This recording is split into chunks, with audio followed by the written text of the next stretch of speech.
But I think the development of full artificial intelligence will spell the end of the human race.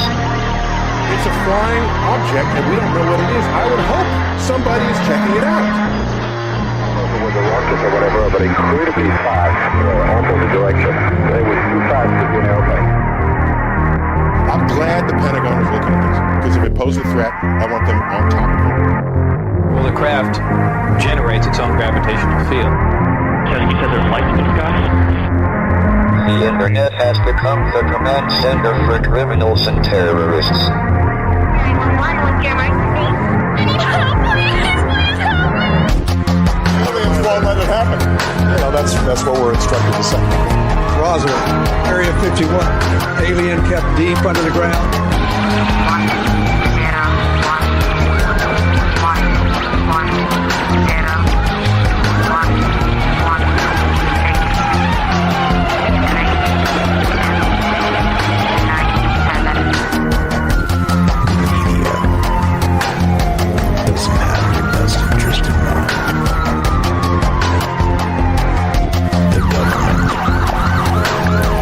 Self-serving.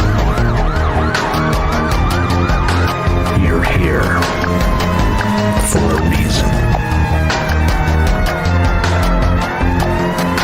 You're listening to Troubled Minds Radio.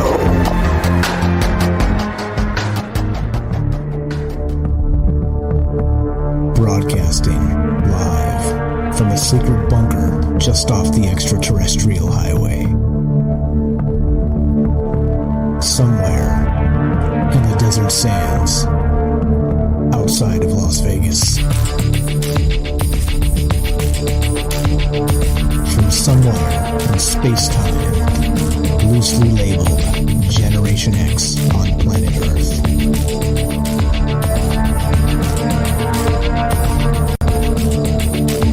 And asking questions of you in earnest. Into the digital darkness. Good evening and welcome to Troubled Minds Radio. I'm your host, Michael Strange, and hello to all of you who may also have troubled minds. This show's live. We do it Monday, Tuesday, Wednesday, Thursday at 7 p.m. Pacific. And what is it we do exactly? Well, we talk about all the things we're not allowed to talk about. That's what we do.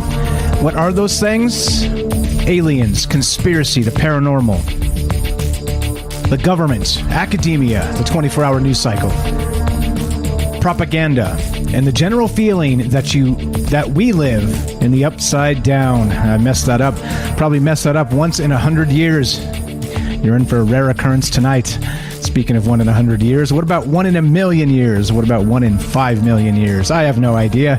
I haven't been around that long, and I'm not going to be. But, well, as we do this live, the whole idea of this is it's less of a show, more of a conversation. We've made tons and tons of amazing friends on this show, and as I always say and continue to say, the secret weapon of this show is you. Because, well, we get together and talk about just kind of random, wild stuff, right? It is, some people are disappointed when they tune in. They're like, how come this guy doesn't talk about UFOs? I do. just not every single day, because I would just it'd be like smashing my head into the wall every single day. It's like talking politics every single day. But I don't know how people do it. I just don't know how people do it. Living in a world of madness, constantly entertaining the madness that is, let's say brings on more madness. And I defer. I prefer not to do that at all. And instead, let's talk about things that are interesting. Let's talk about mythologies, folklore, stories, old things, and some of these things may or may not be true, and that's fine. Old mythologies you can expect to be different, not exactly straight up a linear tale of let's say linear truth. Because to me, in the end of things, I think an objective reality is becoming harder and harder in a upside-down, twisted world of media propaganda just buried on our heads on a daily basis. And by the way, that media propaganda is exactly what they want us to be stuck in their layers of BS. And as I read it, as I watch these news cycles, as I, just pay attention to what's going on politically, I have to say it pisses me off quite a lot, because it's easy. It's easy to tell the truth, isn't it? It's just easy to just tell the truth. But everybody in the world, and let's say, I hate using huge sweeping terms like that, because you can't say everybody, but let's say a lot of people in the damn world are finding excuses to lie, finding excuses to twist information, finding excuses to, just herd the cattle in a particular way. And unfortunately, in this analogy, yes, you are the cattle. You are the cow. I am the cow, and here we are. And I reject it. I reject it entirely, and that's what this show's about. It's about talking about important things to me, things that, does humanity have a case of amnesia? Are there ancient civilizations that possibly were technologically advanced that have been maybe wiped over several times before in the past by cataclysms or by actual climate change, or things like this? Right? We're talking about long-term effects of just the way the world happens in cycles, and long cycles, huge cycles. The Baktun, I like to cite the Mayan calendar, because they weren't just counting for this year; they were counting for 26,000 years. And I think that's what this is all about. As advanced and as knowledgeable as people are in this day and age, it's amazing, and I will not deny that. Science is a fantastic thing, and I'm not anti-science in any capacity whatsoever, so don't take this the wrong way. But I do think that we do still have a lot to learn from our past. And if we can't learn from the past, certainly we're not going to bring wisdom into the future. And there's the long-winded way of describing what the show's really about, the essence of it. And it's okay. It's okay to be different. It's okay to step off that beaten path. It's okay. Step outside the paradigm of a political conversation. It's okay. It's still allowed. And damn it, as long as it's still legal, I'm going to do it. And that's just the way I see it. So as we begin tonight and talk about this, there's a few things, of course, like I say. You guys are the secret weapon of troubled minds. I don't have any insider sources. And as a result, we're streaming on all kinds of platforms and taking phone calls. So we are streaming, of course, on Rockfin, YouTube, D Live, and Twitter, and we are broadcasting live on the Fringe FM. And we're taking your calls. If you want to be part of the show tonight, you can give us a call at 702-957-1037. That's 702-957-1037. That is a Las Vegas area code. So if you're international listening to the show, we have people listening to the show all over the world, and that old school 702 area code, it doesn't cut it for those folks. So we have a separate thing called a Discord, and we're taking your calls on Discord. It's a sort of a new school way of taking using the internet as an advanced telephone, let's say. It's called Discord anymore. So all right, and go to troubledminds.org, click the Discord link, and it'll give you a direct invite to the chat room, and I can see you there, and you can type old school style like an old AOL chat room, or you can hop in voice channel and talk to people in there. You can share links and photographs and videos and the whole deal. You can even share your screen. And like I said, we are not sponsored by Discord. It's just an amazing program. I say this often. I just want to make sure everybody understands that it's a good thing, and it's bringing people together. And I think we need more technology that does exactly that.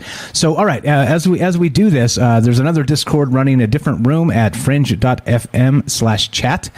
Go there and click that. It'll give you a direct invite as well. I'm watching all of them. I'm watching all the Discords, all the chats, and all those places I described, because there's a lot of insight in the chat, in the discussions as they go, that triggers something in my brain. It leads me down a particular path, reminds me of something I was going to say. Things like this, right? And again, back to, this is not a show. This is more of a conversation, a crowdsource of ideas and amazing people, and that would be you. If you were confused on who that was, that would be you. But all right, so let's do this. Let's get to this. So what we're doing tonight is I had this idea last week sometime, and because this nice article comes out, I like to start conversations with a current article, just one to kind of teach you something about what's happening in the news that maybe you wouldn't have noticed, and then kind of take it to a more broad and non-linear, open-ended conversation. And that's what this is about. So we're going to begin here. Let us begin with this.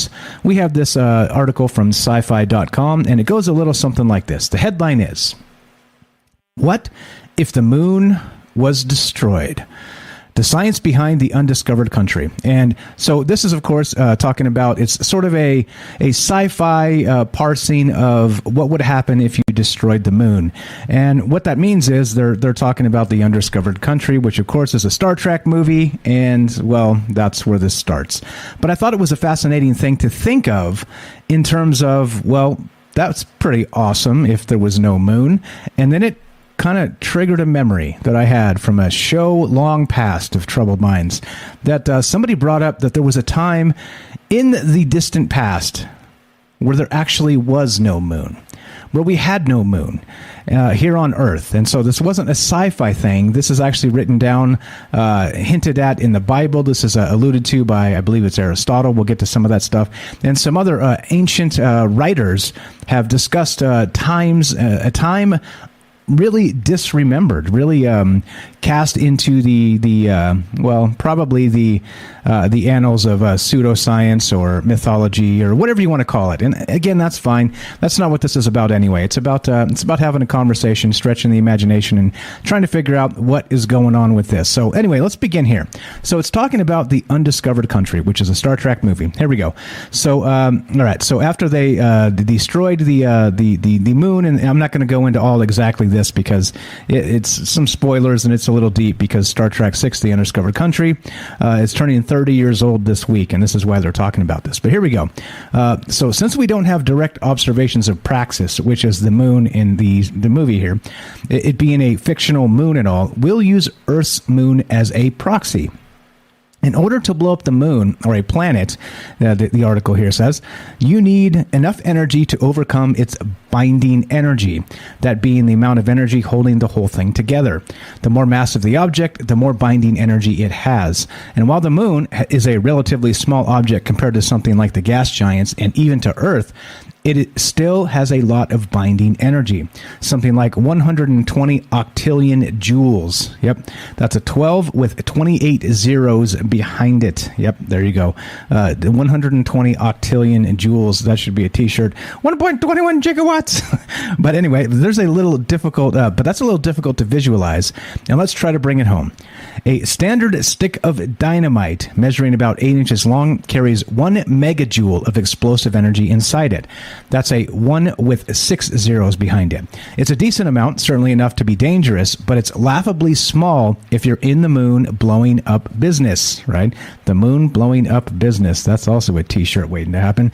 Anyway, if dynamite is all you have at your disposal, then you're going to need a whole lot of it. The math is pretty simple. Dividing the big number up above for the moon's binding energy by 10 involves just taking away a zero.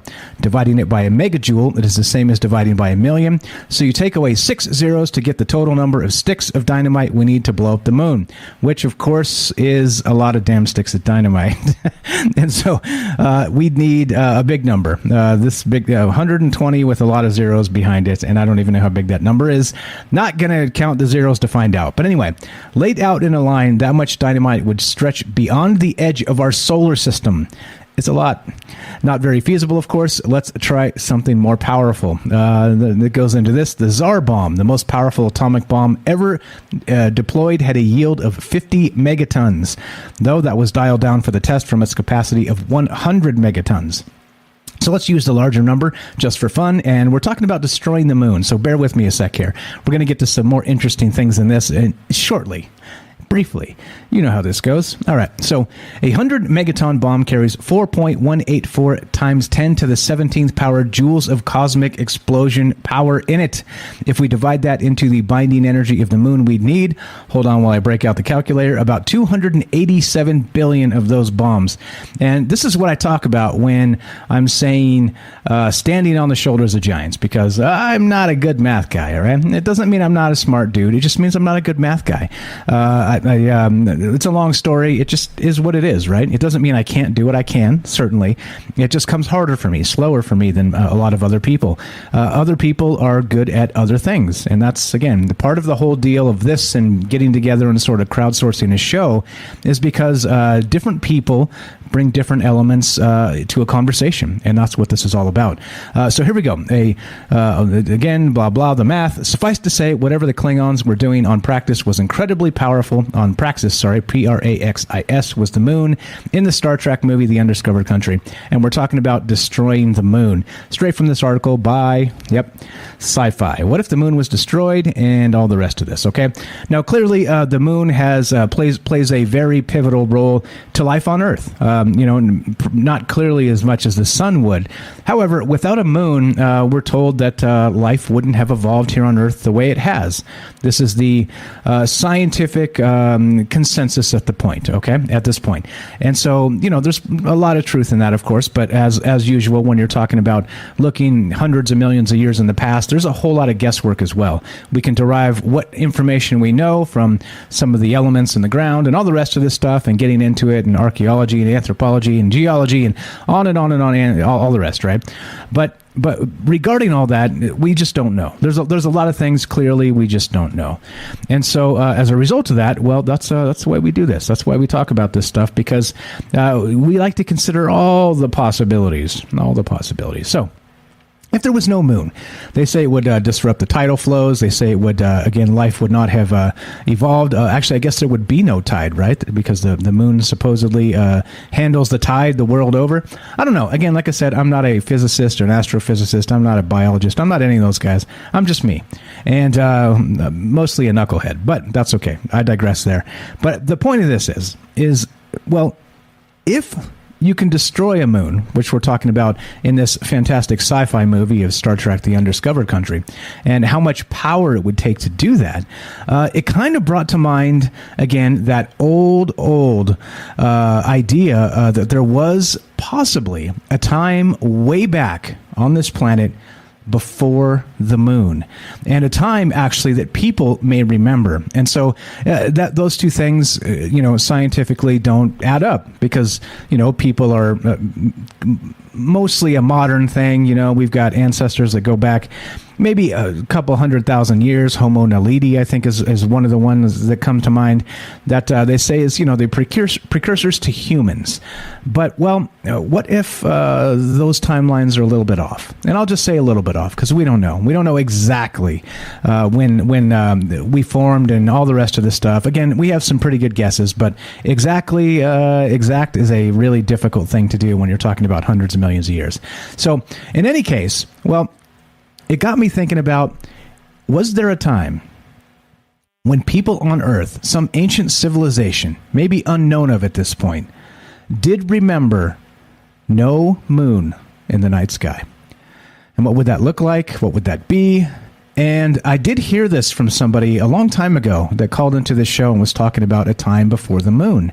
And I'd never heard of it then. And so I was like, okay, have to put that in the back pocket, and at some point revisit and get back and talk about a time on Earth when there was no moon. And is it possible that a group of people that remembered it collectively actually, well, maybe passed down this information, either through the oral or written traditions, as we like to talk about on this show? So I don't know. That's the question tonight. So number one, the question is this: do you think there was a time on Earth where there was no moon? And we'll go through some of the ideas on what science has regarding the formation of the moon, because I think it's pretty fascinating to talk about that stuff. But there's another thing that makes me wonder about ancient civilizations. And is it possible that there was a civilization of people, or let's say people-like beings, maybe more advanced than we ever considered, that actually did witness the night sky without the moon up there doing its thing? And that's what's on my mind tonight. Those are the first couple questions. And as we go, you know the drill. I'd love to hear your thoughts on this as we continue. Keep on trucking, considering all the things. If you want to be part of the show, I'd love to hear your thoughts at 702-957-1037. That's 702-957-1037. And click the Discord link at troubledminds.org, and we'll put you on the show. It's as easy as that. Okay, so there's a lot of moon mythologies too, right? If you go back into just mythologies the world over, there's tons of things. about the creation of the moon, about Doombot says, did then the Prophet Muhammad split the moon in two? I'm not sure about that. I've never heard that particular one. But I mean, maybe, right? I'll say maybe. Just because I've never heard it doesn't mean it's not true. So I don't know. And this is why we do this, because quite often you guys know a lot more about this stuff than I do. And I find it fascinating to kind of just see what's out there, see who knows what, and would like to consider the possibilities here. So that's what we're talking about tonight. We'll begin with this article again. This is December 8th. What if the moon was destroyed? The science behind the undiscovered country. And it's discussing how much damage it would take, how much actual, like, physical explosive sort of situation it would take to destroy the moon itself. And it got me thinking in terms of, well, what if there was no moon? Wouldn't that be wild?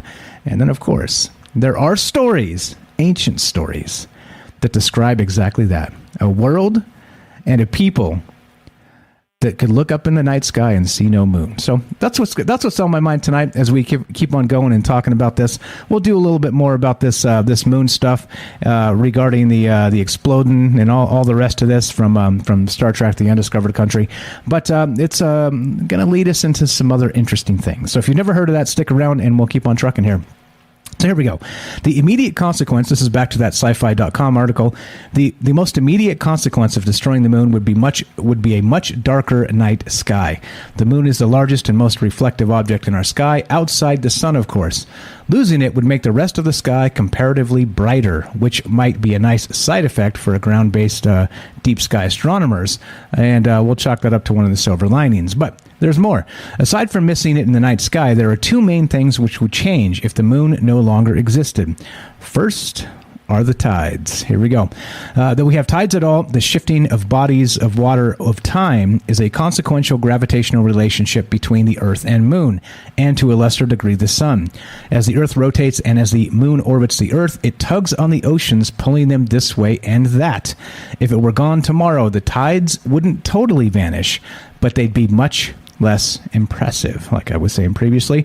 There you go. The tides we enjoy today get about 2/3 of their movement from the moon.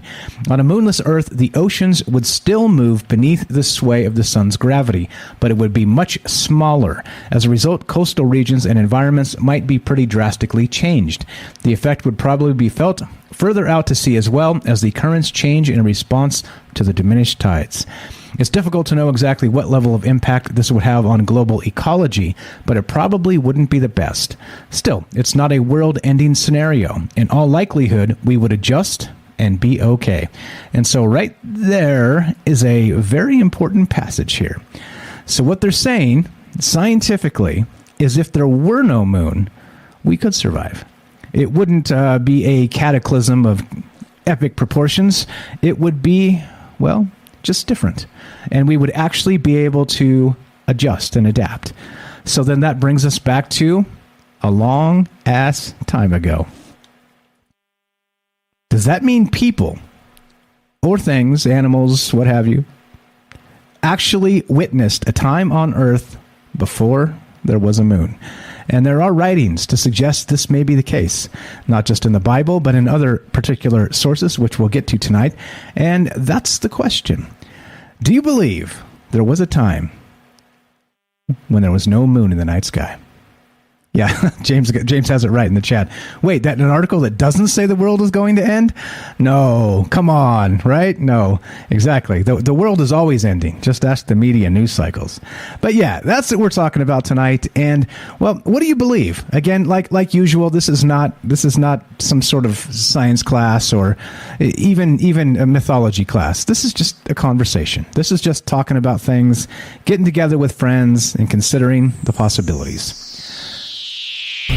So, as we consider all of these things, what do you believe? Do you think an ancient civilization possibly lived in a time before the moon? We'll talk about the formation of the moon tonight. We'll talk about where these sources came from describing this. You may be surprised where some of the sources come from. And, of course, we'll be taking your phone calls. If you want to be part of the show tonight, give us a call at 702-957-1037. That's 702-957-1037. This is Troubled Minds. I'm Michael Strange. We're talking about a night sky with no moon, ancient history, and you. More after the break. Don't go anywhere.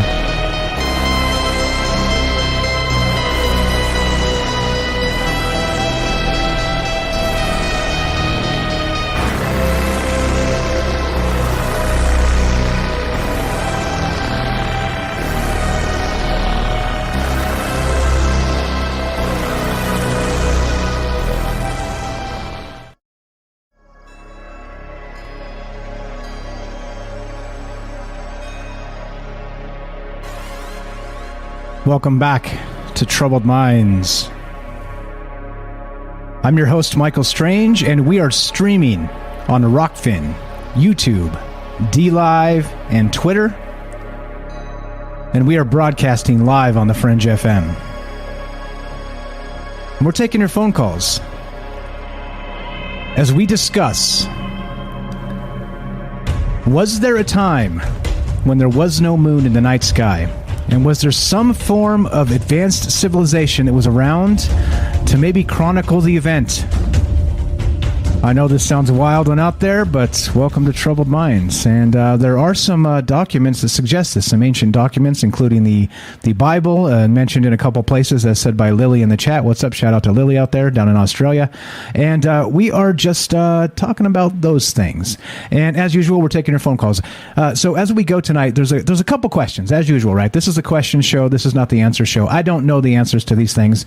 Clearly, we talk about mythology, folklore, and some other stuff like that. And just kind of considering if that stuff, if it has maybe a drop of truth, and that's really what's going on here, or do you believe it's just some hyperbolic metaphor for who knows what? And that's why we talk about this. That's why we do it in this format. So, what do you think? Have you heard of a time where there was no moon in the night sky? That's the question tonight. And then some other questions actually on top of that with ancient civilizations, and if you believe it may be true, what about the floods? What about the great floods? What about the rest of that stuff? The flood myth goes back for who knows how long. Like probably we can trace it back 10 or 12,000 years to the current iteration of the flood myth. But what about previously? Clearly, it wouldn't be the only catastrophic worldwide sort of paradigm changing flood ever, just because it's the one we talk about in the contemporary human spot. You have 10, 12,000 years, this ice age and all the rest of that. But if you look at you go beyond that, surely there's going to be different floods. And are these part of the same story? Do they kind of commingle? Does it have something to do with the moon? We've talked about Nibiru in the past, Planet X kind of cruising through, and maybe causing these floods as it kind of disrupts the gravitational something here and just causes like a catastrophic floods the world over. Anyway, I digress a little bit there, but that's what we're talking about tonight, the moon.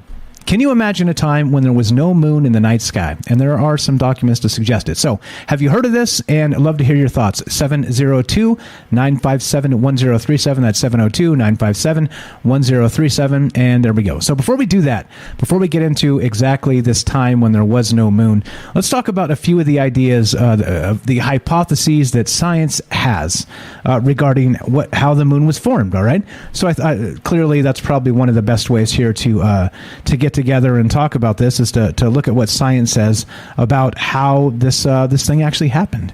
And pretty good stuff, right? Pretty good stuff. So let's go to space.com, and this is actually from 2017, which again, this moon formation stuff isn't super brand new or super changing until they get more information from, of course, the regolith of the moon and moon rocks and all the rest of this to do more studies. We can just go by the information we have. And so this isn't brand new, but we'll go with, here's one of the ways, right? One of the ways the moon was formed was the giant impact hypothesis. And they say this is here we go. The prevailing theory, supported by the scientific community, the giant impact hypothesis suggests that the moon formed when an object smashed into early Earth. Like the other planets, Earth formed from the leftover cloud of dust and gas orbiting the young sun. The early solar system was a violent place, and a number of bodies were created that never made it to full planetary status. One of these could have crashed into Earth not long after the young planet was created. And there we go. So there's the first one, the giant impact hypothesis. And well, I mean, this seems okay, right? I'm fine with this. It is what it is. Imagine we see, I don't know, something like the Tunguska thing of 1906. Or something like that, somewhere in that range, and it was a tiny little thing, and it just caused like huge scorch over like miles and miles of the Siberian tundra, right? And so, imagine an object approximately the size of the moon hitting the Earth. That would be some fireworks for all time, wouldn't it? So, good thing if that was the case. It was a very, very long time ago. But that object was known as Theia. All right, Thea. The Mars-sized body, they say, collided with Earth, throwing vaporized chunks of the young planet's crust into space. Gravity bound the ejected particles together, creating a moon that is the largest in the solar system in relation to its host planet. And so that's what's a little strange about our moon, right? It is large compared to the rest of our solar system, and they're not exactly how it happened, which is pretty cool. I love mysteries of the world. But okay, so let's continue. Let's keep on trucking with this. As always, I'm looking to hear your thoughts. Do you remember, or have you ever heard a story, or even the thought that there was a time before the moon? And that's what's on my mind tonight. But here we go. There's more. So we'll toss that theory aside, put it in the quiver to maybe consider or consult later. What about the co-formation theory of creating the moon? Moons can also form at the same time as their parent planet. Again, this is from space.com. Under such an explanation, gravity would have caused material in the early solar system to draw together at the same time as gravity-bound particles together to form Earth. Such a moon would have a very similar composition to the planet and would explain the moon's present location. However, although Earth and the moon share much of the same material, the moon is much less dense than our planet, which would likely not be the case if both started with the same heavy elements at their core. All right, what's up? I got you, Emily. About to get wrecked in the chat. All right, just because the spammers have moved over to the... oops. That's my bad there. I should have muted that. All right. Sorry about that. I got some talk back as I go to... we got spammers, so I got to... Pardon me for just a moment as we ban the spammer. All right. There we go. Adios. Later, Emily. All right. So after colliding, the two similar-sized bodies then recollided, forming an early Earth surrounded by a disk of material that combined to form the moon. NASA said the recollision and subsequent merger left the two bodies with the similar chemical compositions seen today. And that's what's happening here. I don't know. That's a couple, right? So we got the giant impact hypothesis. We've got the co-formation theory. And just kind of going over some of these to kind of get an idea of the scientific ideas of how the moon was formed. Because then it does maybe inform us a little bit of how maybe there should have been or could have been a moonless sky way back in the day. So science suggests that depending on the time frame you're looking at, that there was a time where Earth did not have a moon, all right? But this is a long, we're talking billions of years ago is what they're saying. So, well, I don't know. Now we're talking about possible civilization a billion years ago or something? I don't know. Now, I think that's getting a little out there, but, well, we do drink the maybe juice here, so we'll just continue drinking the maybe juice and talk about this, the maybe juice. Can't even say it. But, okay, so if you want to be part of the show, we're taking your phone calls. Have you heard of a time on Earth when there was no moon? And we'll get to the exciting stuff in a little bit here, but I just want to go through some of this and make sure that you guys understand kind of where I'm coming from in the thought process here tonight. So there you go. Lily says, what if the moon was once a sun and it burnt out? Ouch, that'd be way too close for my comfort. Talk about a suntan. All right, so then there's this other one. As Robert was describing, that the moon is slowly drifting away. Well, they've got this thing called the capture theory. Perhaps Earth's gravity snagged a passing body, as happened with other moons in the solar system, such as the Martian moons of Phobos and Deimos. Under the capture theory, a rocky body formed elsewhere in the solar system could have been drawn into orbit around Earth. The capture theory would explain the differences in the composition of Earth and its moon. However, such orbiters are often oddly shaped rather than being spherical bodies like the moon. Their paths don't tend to line up with the ecliptic of their parent planet. Is that right? Yeah, okay. Also, unlike the moon. Although the co-formation theory and the capture theory both explain some elements of the existence of the moon, they leave many questions unanswered. At present, the giant impact hypothesis seems to cover many of these questions, making it the best mode to fit the scientific evidence for how the moon was created. And there you go. There's just a couple three ideas of exactly what's going on here with the moon. And so the question is this, right? Do you believe there was a time when there was no moon in the night sky? Scientifically, they say that it would not be catastrophic in that we would be able to adapt to a world with no moon. The tides would be different. Things would be different. The night sky would be more or less bright, depending on before or after, that type of thing. And so, well, we'd be able to hack it. We'd be able to handle it. Good old humanity with its resilience and ingenuity to deal with all things. So I don't know. That's the question tonight. Have you ever heard of this? The world with no moon, and do you believe this is real? We'll get to the sources in just a sec, but we're looking to hear from you tonight. 702-957-1037. Let's go to our good buddy Joseph in Iowa. What's up, my friend? Welcome to the show. How are you? What's up? You know. Happy Thursday. What about the moon, man? Have you heard of this? Have you heard of a world with no moon? I have not. Actually, I have not. I was always thinking, like, if it's like an alchemy experiment reality, then maybe like the moon could be like a way, like a tool.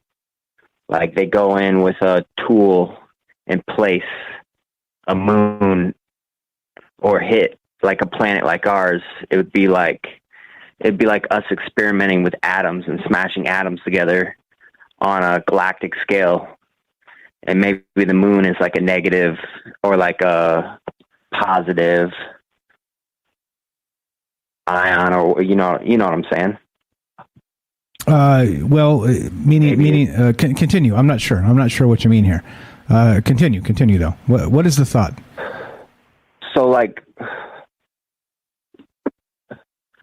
So I mean, that's just a theory. Like it could have been placed here, or it's like an illusion of like to make you want to go to it. Like, we ran out of land. What's next? Like we're gonna go to the next thing we see. And if we can't comprehend stars as a travel, we got that giant moon right there. That's obvious. Like even probably if we never existed at all, like I bet insects would even, and like if it just kept going, evolution in nature was thriving. And I think naturally things could get to the moon. Okay, I like it. So also there's a couple more of hypotheses that are less scientific, a little more woo-woo regarding the moon. And I was going to get to that a little bit later as well, but some people suggest that the moon itself is a hologram, like you stated there. That's one. Another is that, they say that it was, the ancient astronaut theory and all that stuff, that a long time ago it was actually built there as a sort of a spy object, something where the aliens could live inside of and stay close and have like a base nearby without actually really being able to watch over humanity without kind of interfering directly too much. And they could just kind of chill on the moon and kind of come in through the dark side, which we'd never see them, and the rest of that. So there are a couple other theories there that weren't covered in those in the science stuff on space.com. So I got you. I like that. But okay, so what else? What else you got? What other thoughts on the moon and maybe a night sky without the moon? So when I was saying it was placed there, like I was saying, like aliens, let's say they operate on the surface and we're dripped down into these gravity fields, and they can observe us. And like a moon would be like something they could I don't know. I really believe that the moon is part, like it aged, like it collided with us in all like the science, but it could, that still doesn't explain, like it could still be an alchemy experiment, just one that worked perfectly. Okay. I see. I was watching this, I think Lex Friedman, I was watching this one podcast. They were running a simulation on the moon, how to create a moon on Earth, and like how it is today. And like it was the strongest computer in the world, and like it was like a 1 in a billion chance of it happening. Like it was some ridiculous, all these odds. Like it seems like life itself and like the odds are just too crazy, like all around the board. Like, okay, we had a 1 in a billion chance that the moon would have just completely vaporized us into dust, Yeah, that's an argument for not the standard evolution of things, is that everything is just too perfect, and so it was that whole intelligent design argument. I've heard that before, and science just craps on that like of course like crazy. But I don't know, there are some coincidences that even some science suggests that life is more rare in the galaxy than we believe. So who knows? Again, like this is why we talk about these things, to kind of kick the ideas out there, and we're not going to pull spreadsheets and look at the things and go in depth in the scientific papers, because like I said, not only is it boring, but that's another format, that's another type of thing entirely. So okay, so you haven't heard of a time before the moon, but you do believe that there's a possible maybe shenanigans happening with the moon, that it's not like as we expect, right? Yeah, like I always think of this song. It's like a newer song, "If I Could Get You the Moon." And it's like kind of like sad. It's like, oh, like I can get them, like you could see something, but you can't get it to them no matter how hard you try. Maybe it's like the Need for Speed Dub Edition, where like you're driving, or like Mario, where you're running up the staircase and it keeps rendering stairs in front of you. And the more you go towards it, the more it renders. Maybe that could be space itself and why it's so expansive. Oh, right. Like the old forever rendering. The simulation hypothesis. Yeah, I love it. Good stuff, man. Good stuff as usual. You're spot on with a lot of this stuff. I love the ideas, and I love that you got an open mind, my friend. Very, very good stuff. Anything else for us before we got you on tonight? That's it. All right, you're the best. We got this Joseph in Iowa. He's got a YouTube channel called Hydro Hose. Check it out. It's links in the description. He does a bunch of original music, and he's one of our Troubled Minds family. He calls in often, and he's active in the chat. And I appreciate you, my man. Thank you so much for calling. You're the best. We'll talk to you soon. Thank you. Thank you. Have a great night. There we go. All right. So easy as that, right? Phone number works. Thanks, Joseph, for breaking the ice, kicking this off. We're discussing the time before the moon, and I'm going to get to that just now. But if you want to be part of the show, it's 702-957-1037. That's 702-957-1037, and we'll put you on the show. Click the Discord link at troubledminds.org. The phone number is also there as well. All right, check this out. This is from varchive.org. And in the old days, there used to be a lot more of this type of stuff on the interwebs, right? But when people stop paying for servers and websites go down and all the rest of this stuff is kind of disappearing. It's a little bit strange to me, but I guess that's just the natural flow of things, right? This surely isn't like a 1984 memory hole situation. But anyway, let's go to varchive.org. Links are all in the descriptions, of course, on YouTube. You can find all my sources there. So you can see I'm not entirely making this stuff up. I'm reading from somebody else's source. Titled this is The Earth Without the Moon. The period when the Earth was moonless is probably the most remote recollection of mankind. Democritus and Anaxagoras, I think that's how you say it, taught there was a time when the Earth was without this moon. Aristotle wrote that Arcadia in Greece, before being inhabited by the Hellenes, had a population of Pelasgians, I think is how you say that as well, and that these aborigines occupied the land already before there was a moon in the sky above the earth. For this reason, they were called proselynes. Proselynes. Lots of really large words I've never heard of, so you'll have to bear with my poor pronunciation on everything.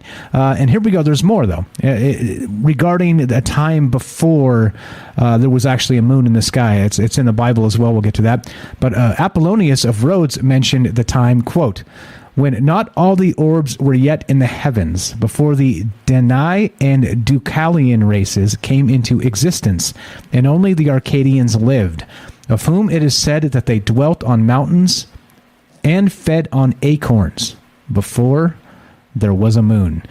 And interesting. This is the type of stuff that makes me go, makes my mind bristle a little bit, and consider that maybe let's drink some maybe juice and just say maybe again. Aristotle, one of the greatest minds in in the last 3,000 years. I think you can probably argue he's up there on the list anyway. He wrote about this. This time where there was people living on the earth before there was a moon. So pretty wild stuff. This continues. Plutarch wrote in the Roman Questions, quote, there were Arcadians of Evander's following, the so-called pre-lunar people. That's a direct quote. Similarly, wrote Ovid, the Arcadians are said to have possessed their land before the birth of Jove, and the folk is older than the moon. Hippolytus refers to a legend that Arcadia brought forth Pelasgus of greater antiquity than the moon. Lucian in his astrology says that the Arcadians affirm in their folly that they are older than the moon itself. And so we're talking about the Arcadians. We're talking about a long time ago, except not in a galaxy far, far away. We're talking about in this galaxy. We're talking about on this Earth. Do you believe there's actually a group of people that was around before the moon was formed? And what does that mean? What does that mean for a lot of things? Clearly, history would have to be wrong in a major way. But what does it mean about other things? Again, that scientific article we talked about a little bit earlier was discussing that we could probably survive without the moon, though the tides would be different and things would be different. It wouldn't be unsurvivable. Humans would be able to do their thing anyway. Well, maybe in the same capacity. It's hard to say, but I don't know. So what are your thoughts on this? That's the idea tonight, just kind of kicking it around. It was one of those things that was kind of scratching an itch for a long time of, well, what does it mean, the time before the moon? And so, we talk about like Lacey was saying in the chat over there on Rockfin that, I can't even imagine a world without the moon in the sky. And it brought to mind for me, some people believe there's moon magic and they believe that there's all these other things. So what about all that? What about some of these maybe moon rituals and things like this? Clearly you couldn't do that stuff before the moon. I don't know. So anyway, what's the whole idea here? And as always, love to hear your thoughts. Have you heard of this before? This I know this one is way out there, and it's probably a little more, what would you say? A little more, sorry about that, phone line just died, of course, live show, gotta love it. Okay, but probably a little more out there and not really well known, let's say. I think, but which makes it super, super interesting. So there we go. So looking to hear your thoughts on this. I don't know. I don't have the answers. You guys know me. This is not the answer show. This is the question show. And do you believe there was possibly a time on Earth where people lived in a very, very ancient civilization type aspect, according to Aristotle and others, Plutarch, Hippolytus, that wrote the Arcadians said that they lived in a time before the moon was in the night sky? And that's what's on my mind. I'm wondering, have you heard of this? Do you think this is possible? Do you think it's just a bunch of BS mythology? Or is it somewhere in between? And that's what we're doing tonight. So love to hear your thoughts. And yeah, just another Thursday night on Troubled Minds, considering all kinds of crazy stuff, and that's what we do. So if you want to be part of the show, love to hear your thoughts again, 702-957-1037. And I don't know, this one kind of makes me wonder, makes me scratch my head. And that's okay. It's okay to be befuddled. It's okay to consider things that you may have not considered before. That's really what this is all about anyway. Having a conversation about that and other things. Do you believe there was a time where people lived on Earth and there was no moon in the night sky? And we'll get to some of the biblical references. There are references again from Hippolytus, from Plutarch, from Aristotle as well. And they refer to this group of people as the Arcadians. So, well, you tell me. 702-957-1037. That's 702-957-1037. Thanks, Joseph, for the call, kicking us off tonight. Still looking to hear from you. What do you think about this? Could you imagine a time on Earth when there was no moon in the night sky? And that's what we're doing tonight. All right, so that's the deal. We're going to take a quick break. And, of course, when we come back, more about the moon missing, more about Plutarch, and, of course, the Arcadians. Don't go anywhere. More Troubled Minds and you when we return. Be right back.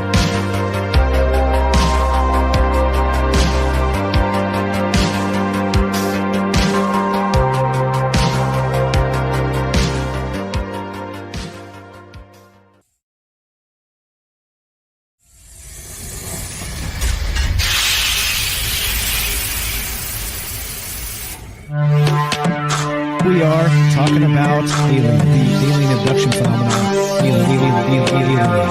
The aliens Electrons are looking through your eyes and they're accessing your optic nerve. I'm doing that.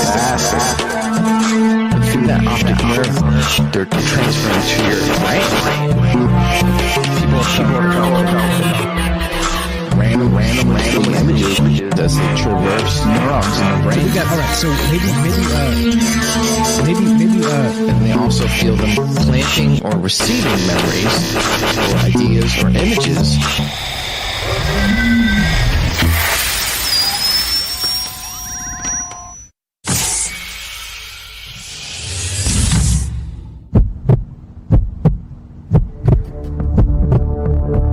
Broadcasting live from a secret bunker just off the extraterrestrial highway. Somewhere in the desert sands outside of Las Vegas. From somewhere in space-time, loosely labeled Generation X on planet Earth.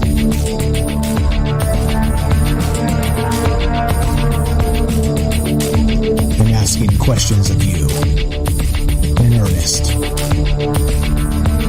into the digital darkness. good evening and welcome to Troubled Minds Radio. I'm your host, Michael Strange, and hello to all of you who may also have troubled minds.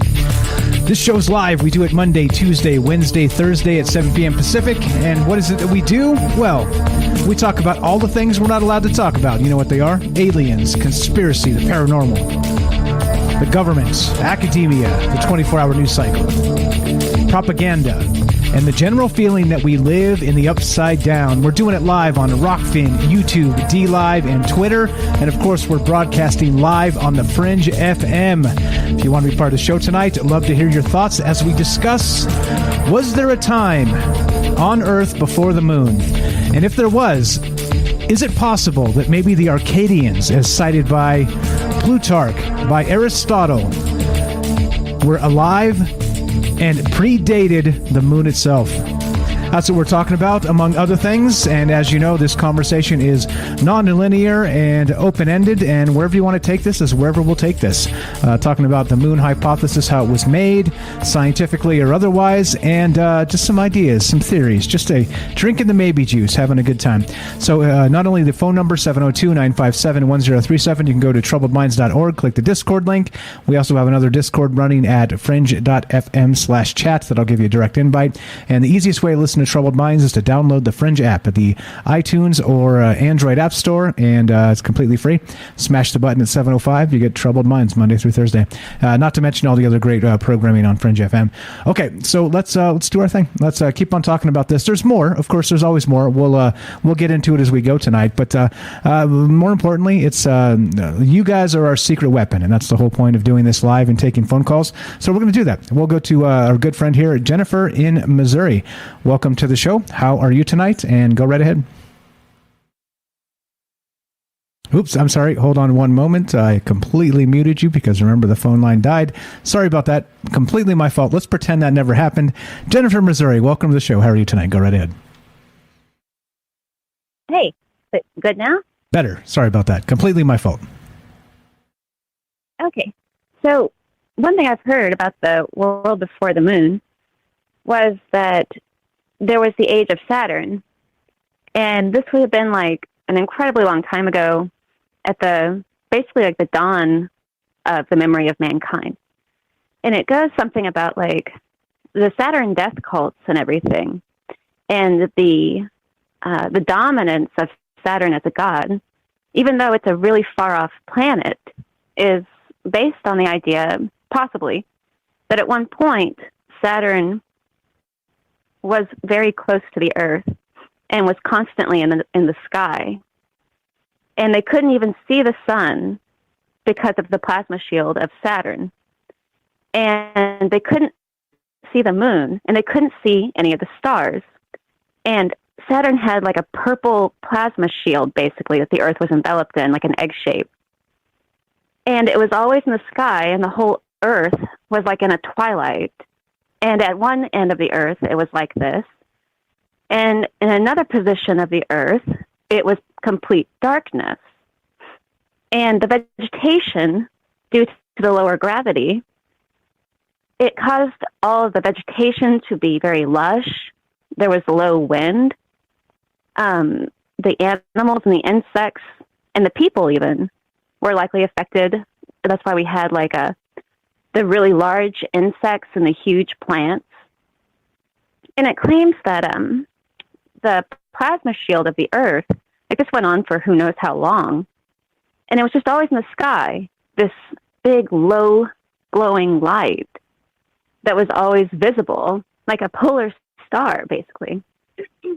And eventually, it was spiraling through the galaxy, basically, this way, the Earth and Saturn.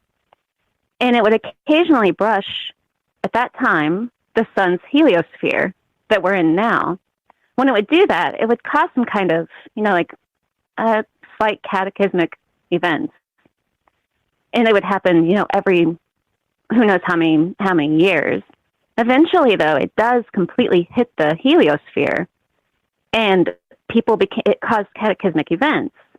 And supposedly, that began to kind of, I guess that the rings of Saturn were a way that they began to tell time at this point too, because before that they didn't know what time it was. There was no way to keep time or anything.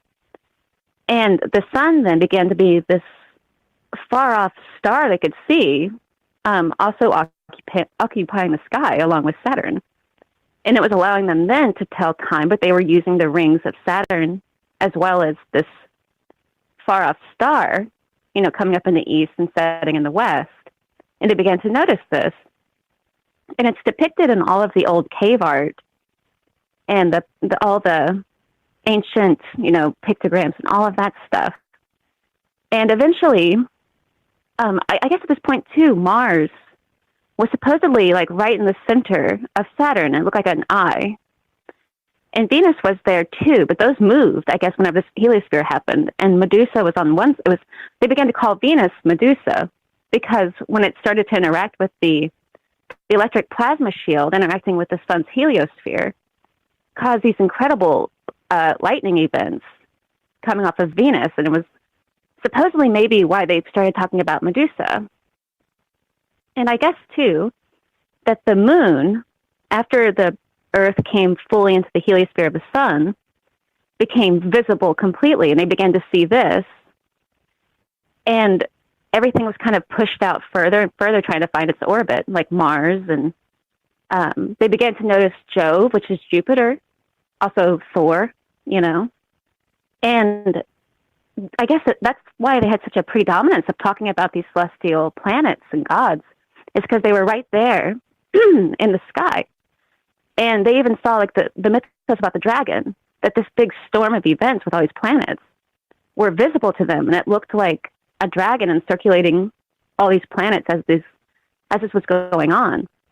And eventually, of course, Saturn was pushed further and further and further out, and the sun became the sun that we have today, and the moon, too, now visible because it was captured by the Earth in the midst of all of that chaos.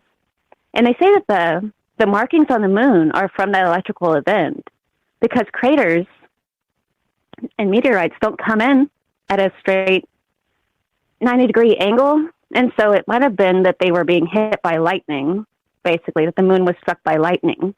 And that created those perfect circular impressions. But I just think that might have been the time that they're talking about, because there was a time before Jove, or Jupiter, because it wasn't visible yet. And that was the time before the moon would have been visible, because it was hidden by the perpetual plasma shield of Saturn. Yeah. And I guess, too, that the moon cults replaced... Sorry, go ahead. No, you go ahead. That the moon cults replaced the Lord of the Rings of Saturn, because the rings of Saturn looked also like a crescent. And so maybe some of the moon cults were trying to make sense of what had happened and replaced the Saturn cults in a way. But that's a whole other thing. But maybe that was the time. pardon me, before the moon. Yeah, interesting that you brought it. There's a couple things that come to mind there, and this seems biblical, does it not? So you said there was a time when things were lush, there was fewer winds, everything was sort of in that maybe Garden of Eden state. Doesn't it sound kind of like that? Yeah, I guess it could be.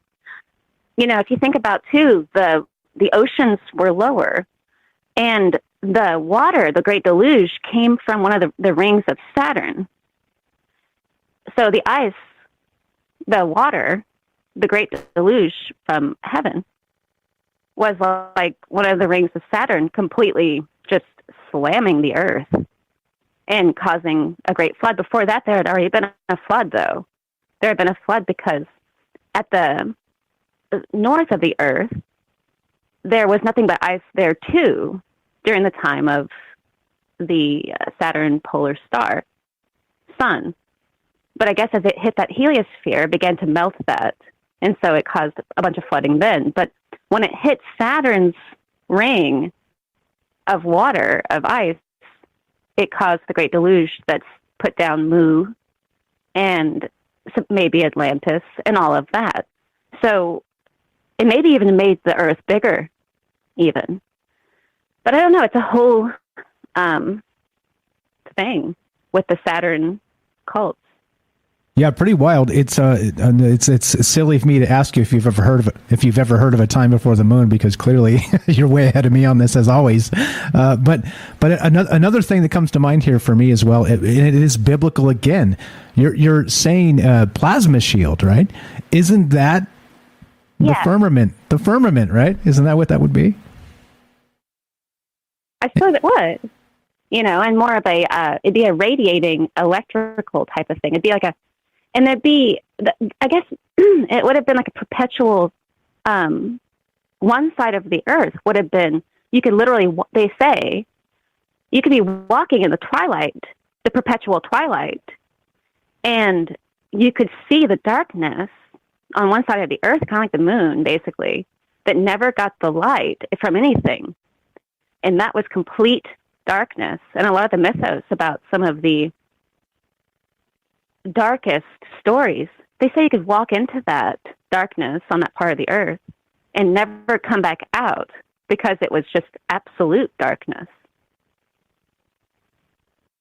And that's pretty wild. I love it.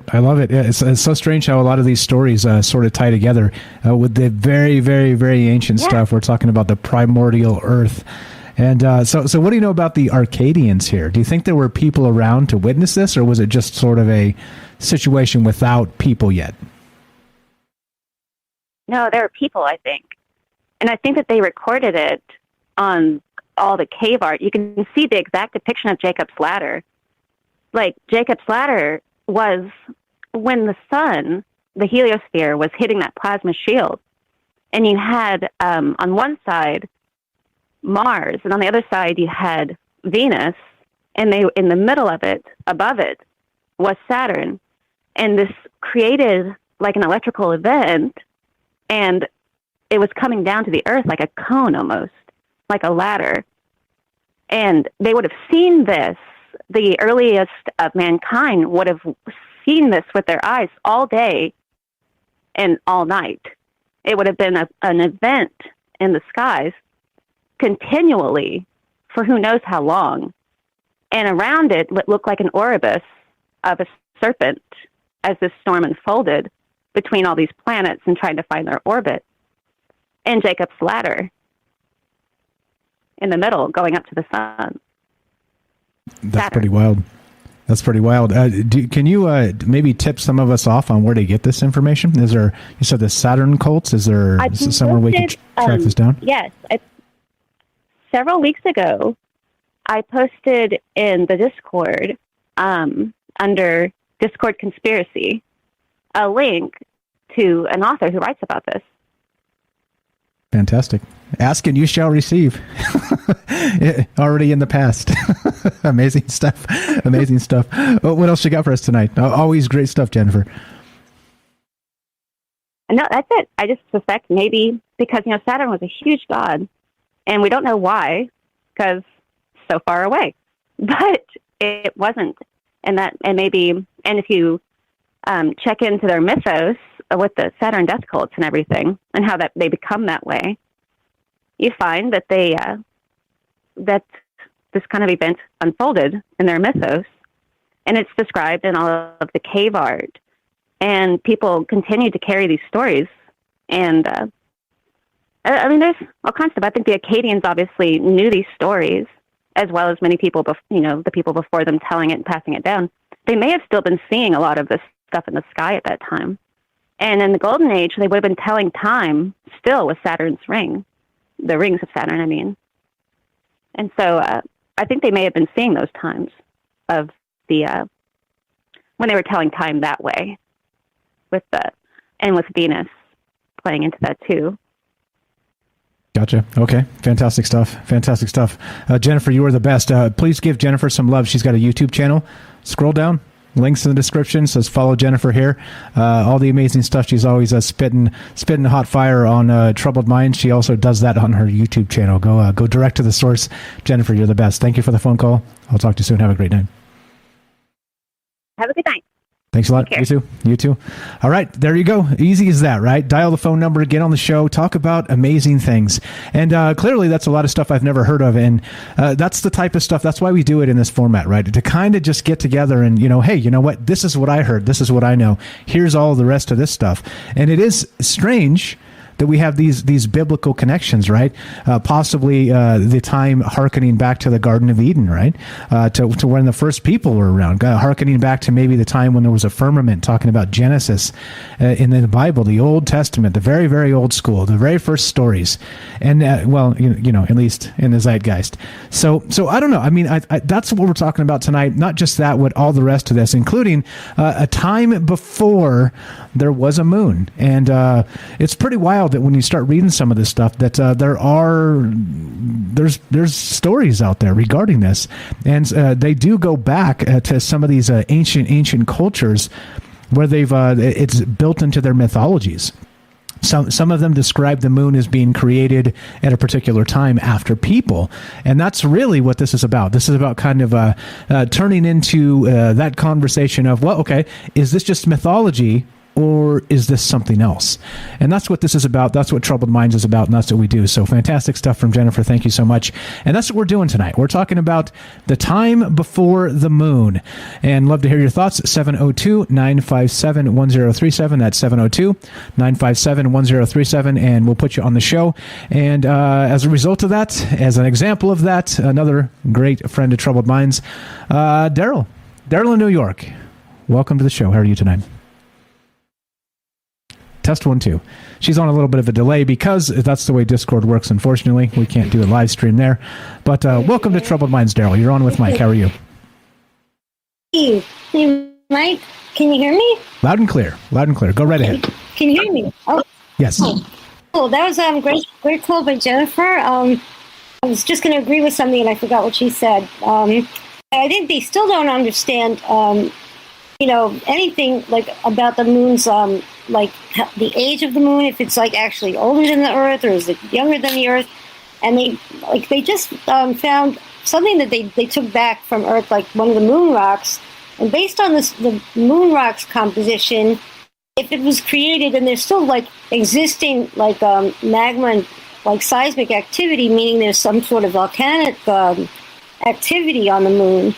So based on that and the cooling of the rocks that they brought back to Earth and the analyzation makes it much younger. I mean, maybe like less than 20 million years ago, not a billion, 4 billion years ago, as they think, if it's as old as the Earth, or maybe give or take 1,000 years, if we were, collided or something like that. If it was just a result of a collision, it would make the moon much, much younger based on the way the rock had cooled down. Like it would have been much hotter if it was the same age as the Earth. And just from the mythology, if people are looking up and not seeing a moon and they're talking about it and talking about it to their ancestors, to their relatives or their predecessors, you have to wonder, if they were looking up in the sky, there was no moon, how long ago could that have been if we're still hearing about it? figuring that we're not hearing that old history. We're hearing maybe 20,000-year-old history, maybe. Are we hearing 1,000,000-year-old history? I don't know. Based on what we're studying, if things are being passed down from generations, I don't think we're hearing that old history. Is it 4,000 years old? Biblical history. Even the Sumerians is like 10,000 years old. Like, how old is anything we know, really? It's not that old. So if it's not that old, could the moon have really been, like, not here 10,000 years ago? I don't know. But I'm thinking of if the moon was brought here by somebody really smart, there was maybe some kind of civilization as smart as us or smarter that, well, not so smart, they thought maybe we need some tides to make the, Earth travel different or slow the Earth down. Let's do some geoengineering like DARPA. Like, 2 million years ago, 20 million years ago, 100 million, who knows? Maybe somebody thought, yeah, let's make a moon. And, we'll change the weather. We'll have weather. Yeah, that's it. We're going to have some rain and we're going to snow. Let's make some, lunar tides and stuff like that. We need a moon for that. That's a good idea. Nobody asked anybody else. They just brought the moon here. And maybe it was like a total disaster in the beginning. Maybe it wiped them all out. Maybe it was a really bad idea to screw around with nature, I'm just saying, this is just a maybe juice type of stuff. You know what I'm saying? Yeah, that's okay. And it does beg the question here. If we're hearing stories like you're describing from who knows how long ago, let's say even 1 million years ago, then we're talking about this whole recycling of history of these civilizations, whether you want to call them advanced technology civilizations or not, at least some sort of like intelligent human civilizations that have been around in these cycles that have been wiped out through floods or other things, whether they're going to be these volcanic situations that have happened in Earth's past. Who knows? Who knows how far back this goes? And I got a great quote here from Graham Hancock. You're going to love this.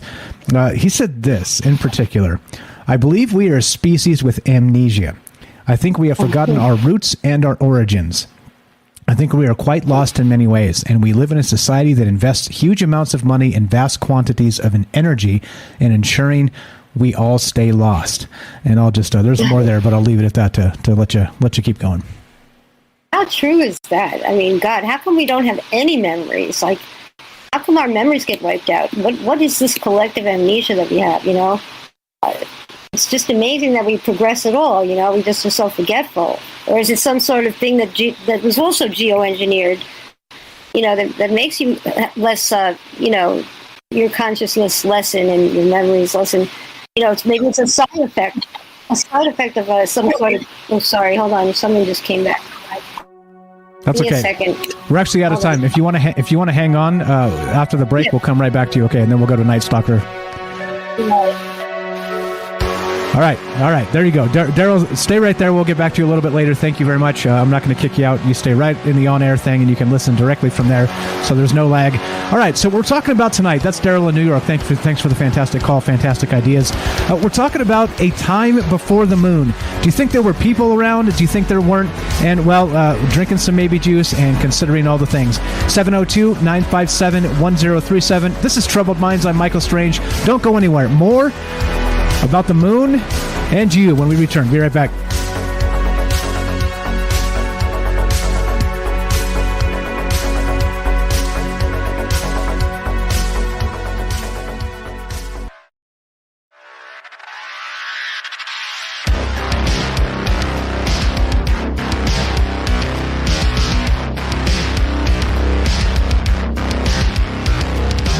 All right, welcome back to Troubled Minds. I'm your host, Michael Strange, and we are streaming on Rockfin, YouTube, DLive, and Twitter, and we are broadcasting live on the Fringe FM. Tonight, we're talking about a time before the moon. In the deepest recesses of human memory, there supposedly is a time where people remember living without the moon in the night sky. Is this mythology? Is this reality? Is this somewhere in between? Love to hear your thoughts. If you want to be part of the show tonight, 702-957-1037. That's 702-957-1037. And that's what's going on. We got some fantastic folks calling in tonight, as usual, and we're going to get to a couple fantastic more. So let's hang tight, Daryl. We're going to go to Derek. He's got a break here, and we'll get right back to you as well as soon as he's done, okay? So let's go to Derek the Night Stalker. Derek in Massachusetts, welcome to the show. How are you, my friend? Go right ahead. Going on, brother. Great show. Thank you. Wild stuff. Yeah, right. It's some of them are way out there. I got your echo. Hold on, right there. All right, killed. Yeah, some of that stuff is way out there, and this one's kind of out there. But I'm sure you got something for us. Go right ahead, sir. Jennifer was talking about. I'm in crazy Christmas mode right now for work, so my thoughts are going to be real scattered. But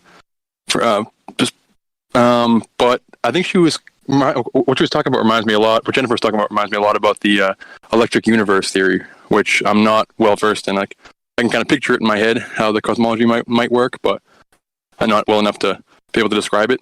But essentially, what it's saying is there's like 99.999% of like the cosmos, the visible cosmos, is comprised of like plasma, and it has this like they're all kind of linked together. They're all kind of like pull off each other, and it's confusing, but essentially the electricity in the right situations can start to like swirl and like form mass and create like matter around this electricity.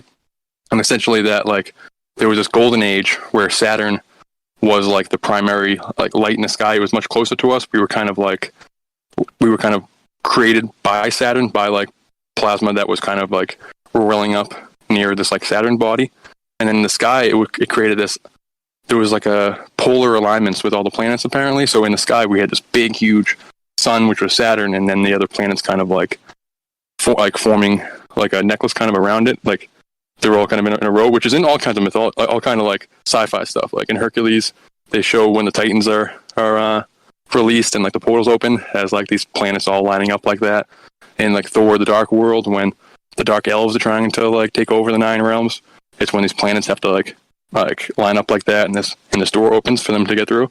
So that imagery is interesting if that's what humanity was seeing in the sky for a long period of time. And apparently there was like some cataclysm where some like a reaction happened, and basically this like huge surge happened, and this plasma discharge surge thing that kind of like sucked Saturn much farther away. And then some instances they say it actually just created new plasma reactions that like created Venus and like created new planets, or in some cases they just became visible, or their orbits became more erratic because they weren't all in this same lineup.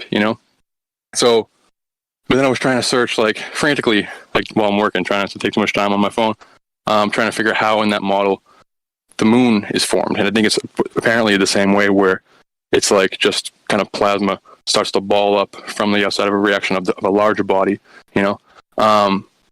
but under that paradigm, it doesn't necessarily say, or it's not clear whether the moon existed before the Saturn kind of went away, or if it was there the whole time and we just didn't notice it and became more prominent later on.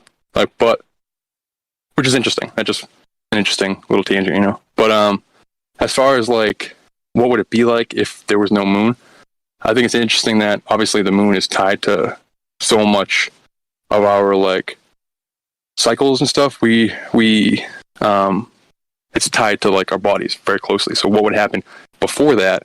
Were we tied to another celestial body? Were we tied more with Saturn? And some, I think like Velikovsky and stuff are different. Like say that like there might have been powers during this time when we were illuminated by the light of Saturn, and essentially Saturn is like a brown dwarf star that's like not really illuminated, and that in this electric universe model, I guess the heat comes from the interior of the object. So like having this giant star right above us, close to us, wouldn't hurt us. It's actually like creates almost like this Garden of Eden environment, where it's like this gentle glow that apparently like gives us all kinds of special abilities and stuff. So I don't know. I mean, I don't know. But the fact that like we seem to, I mean, as if at least like since then, we seem to like the idea that the moon sun kind of symbiosis is what kind of creates life, is kind of how I visualize it, where it needs this like ridiculous once in a billion, like Joe was saying earlier, chance of having the moon actually there like this, because that would lead people to believe that it was placed there, but even just the odds in general, just some act of God or whatever, it just this is the situation that would take life to bloom up, and because of that, it's ingrained in our genetics and our biology and that kind of stuff. We're tied very much to the moon. I don't know. So I'm rambling. Kind of save me real quick while I gather my thoughts. I got you. Amazing stuff. Similar. So you're describing very much the firmament again, right? Back the plasma shield, like Jennifer was talking about, right? Some sort of pre civilization Garden of Eden style.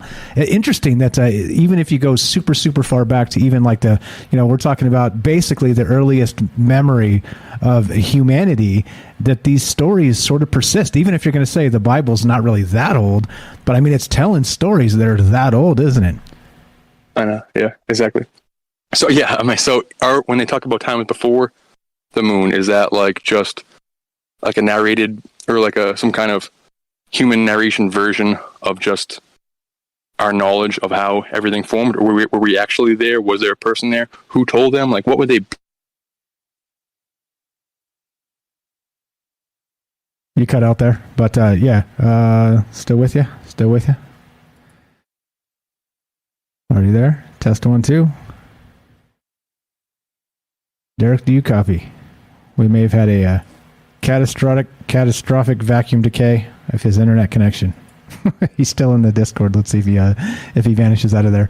If you pop back in there, Derek, and hear me, just talk over me to get you back in here. All right, so we're here with Derek the Night Stalker. We got Daryl from New York as well. We'll go back to Derek in just a sec. Thank you, Derek, for being thank you, Daryl, for being patient with us. See what I'm doing there? Calling Daryl Derek and Derek Daryl. But thank you, Daryl, for being patient. We'll be back to you in just a sec here.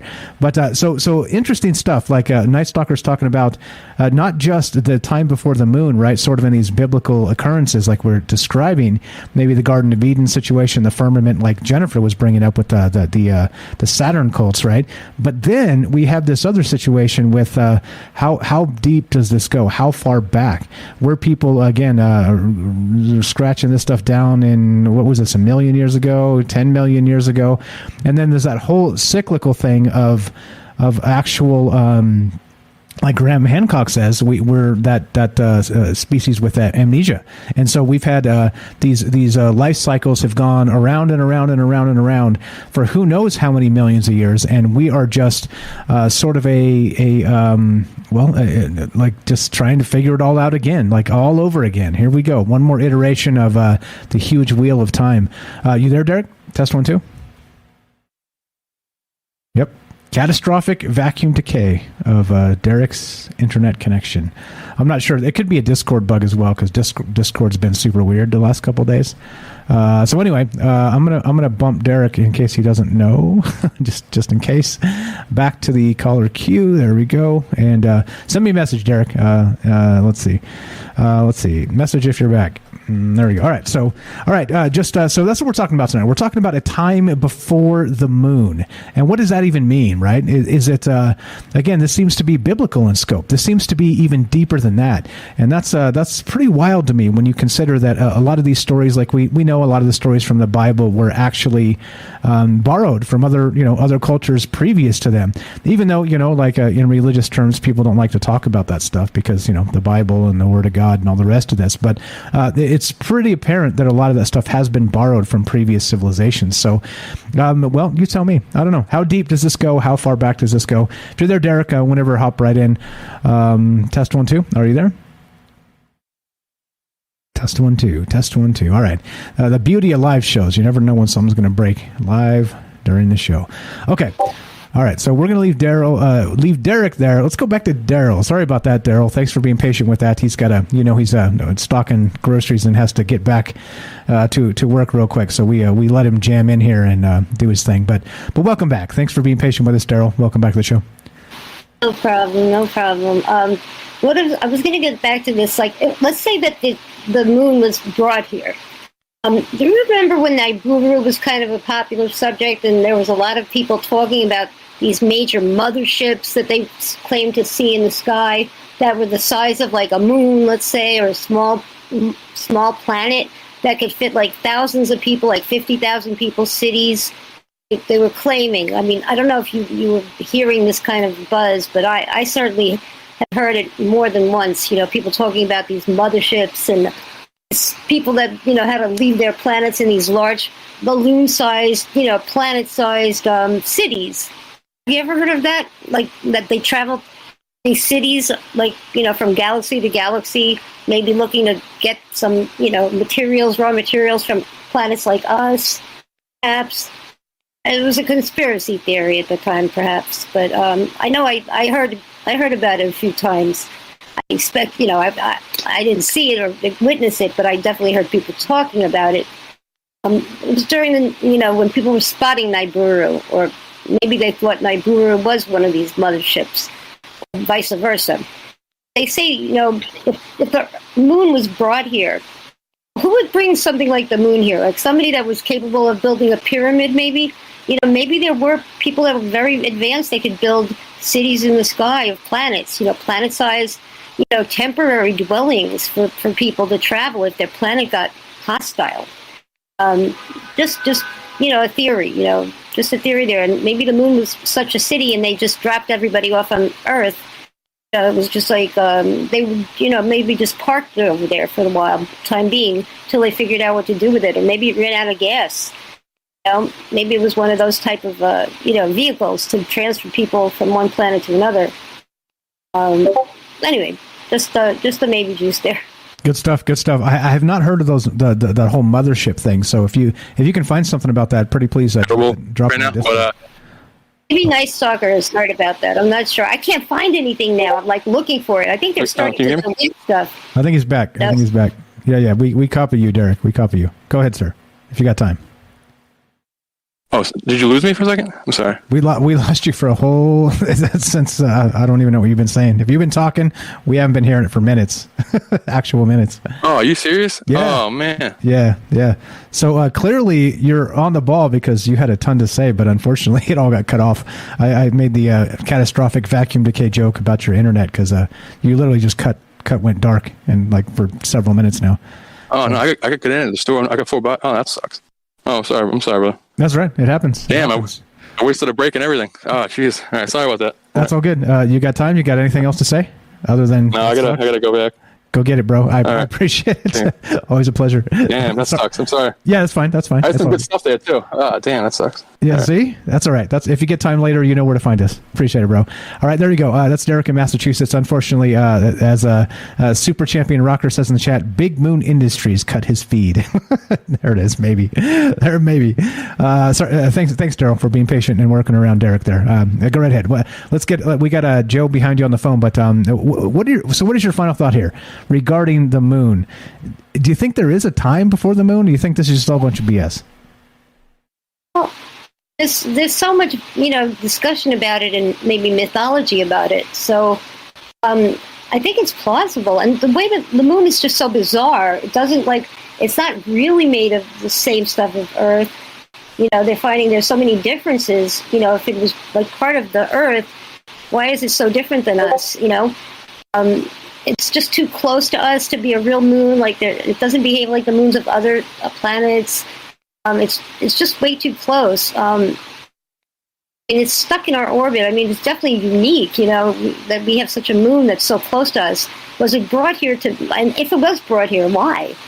Was it because we needed some weather? Was it because we wanted some ambient lighting at night? Like, because the sun went down, we needed something to shine on us in the evening?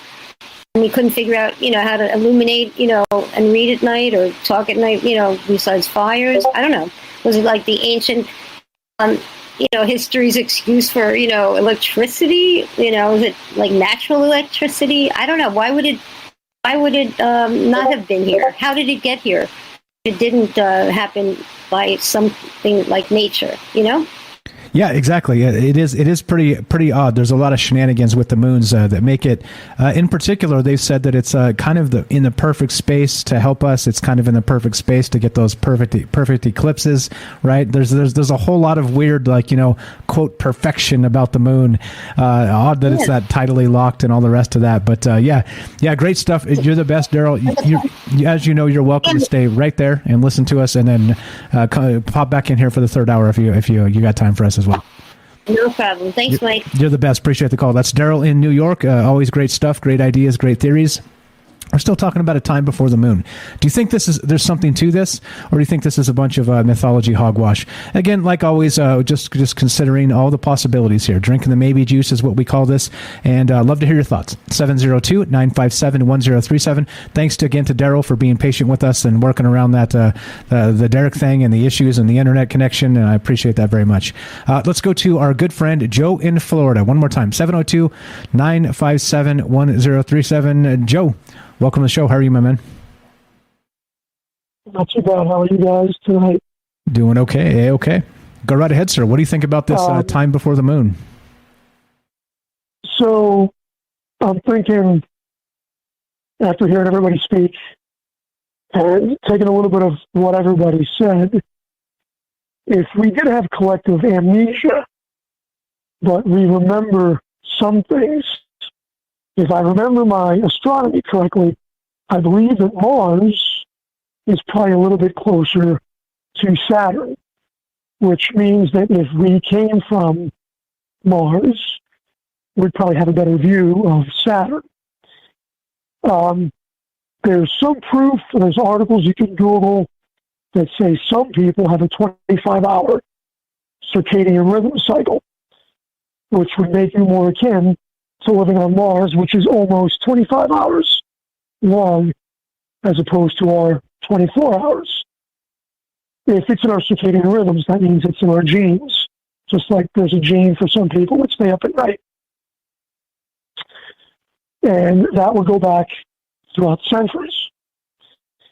The other thing that makes me wonder is that there are some conspiracies that one of the moons around Mars, I believe Phobos, they used to think it was hollow. I'm reading an article now, though, that says the Mars Express spacecraft made a flyby of Phobos, whatever it was. It's on a Wednesday, but probably years ago. And all, the spacecraft skimmed over the odd-shaped moon at 67 kilometers. No images were taken from the flyby, which I found strange, just reading this article tonight. It says instead all instruments were turned off so that ground stations can listen for any radio signals on how the moon around Mars tugged on the spacecraft. So I start to wonder, like Daryl had said, that maybe Mars was getting wiped out. Everybody got thrown on the moon or on something. And a few of us got tossed here, i.e. the Ark. Many people have different versions of the Ark, whether it was genetic samples, literally animals, which would be ridiculous, unless it was a moon-sized vehicle that came with all the animals that may have been on Mars and brought us here. And collective amnesia or stories. If you look at Stargate, the original movie, the Egyptians or the gods, supposedly when they came down, they kept everybody enslaved. And if you had a couple of generations that you enslaved, I'm sure you could brainwash them to forget about where the heck they came from.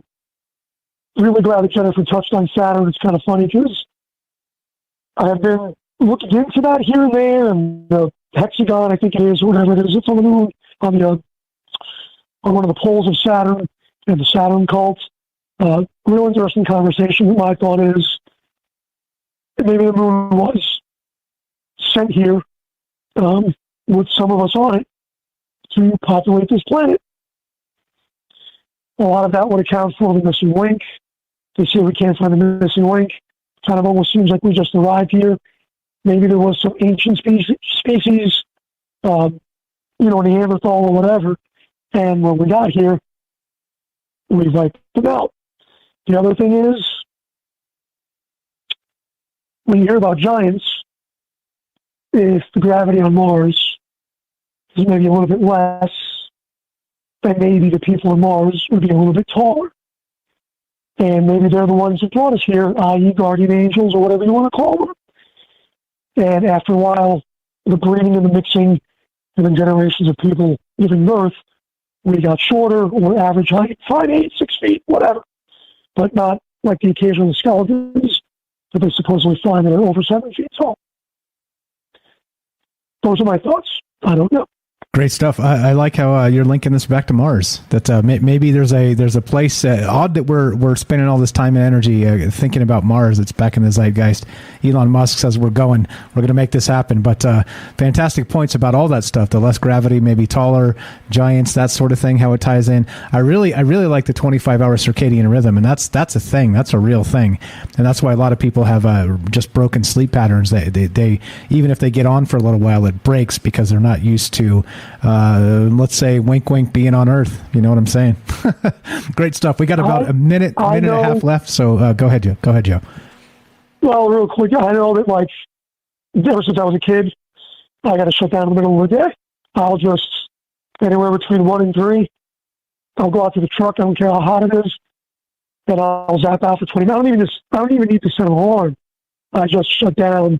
It's like putting your computer in sleep mode. I'll shut down for 20 to 40 minutes. I'll get up and I'll operate. And I'll operate till 12, 1 o'clock in the morning. I'm always doing some kind of hobby at night. You know, this, that, the other thing. I'll get about 5-6 hours sleep. I'll get up. I'll go to work. 25-minute nap in the afternoon. Up and running again. At least my job lets me do it. So, yeah, and I'm a night shift person. Those are in the genes. Those are in the genes. I mean, I hope it does get to Mars.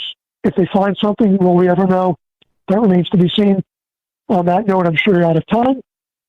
Everybody have a good weekend, because it is Thursday, and hopefully we'll catch up next week. You're the best, Joe. Appreciate it. God bless you and the family. Thanks for calling, and we'll talk to you soon. Joe in Florida. Good night. Have a great night. There you go. Easy as that. Fantastic points. I think that's why we get together and talk about this. I know that's why we get together and talk about this together. Because, again, there's always going to be things I miss. I'm just one person, right? Again, ignore the rumors about me being an android or an alien or both or some mix of in between. I may be an a-hole, but I'm none of those other things. So, well, that's what we do. That's what Troubled Minds is about. It's about getting together with friends and considering all the possibilities.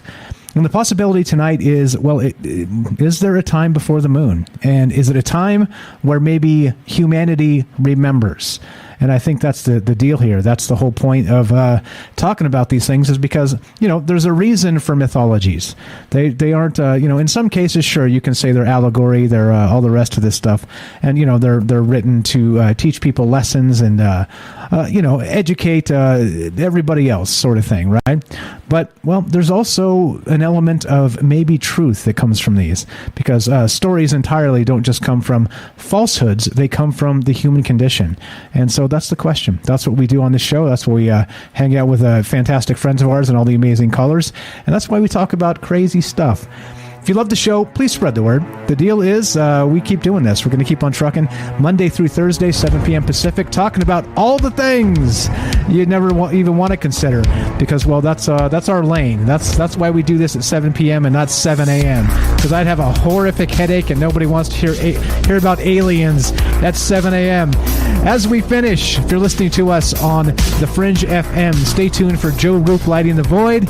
If you are listening to us on any other platform, stay tuned for a third hour of Troubled Minds. As we finish, be sure, be strong, be true. Thank you for listening. From our Troubled Minds to yours, have a great night.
What we're going to do is we're going to take a 2-minute break, and we're going to be back with more Troubled Minds.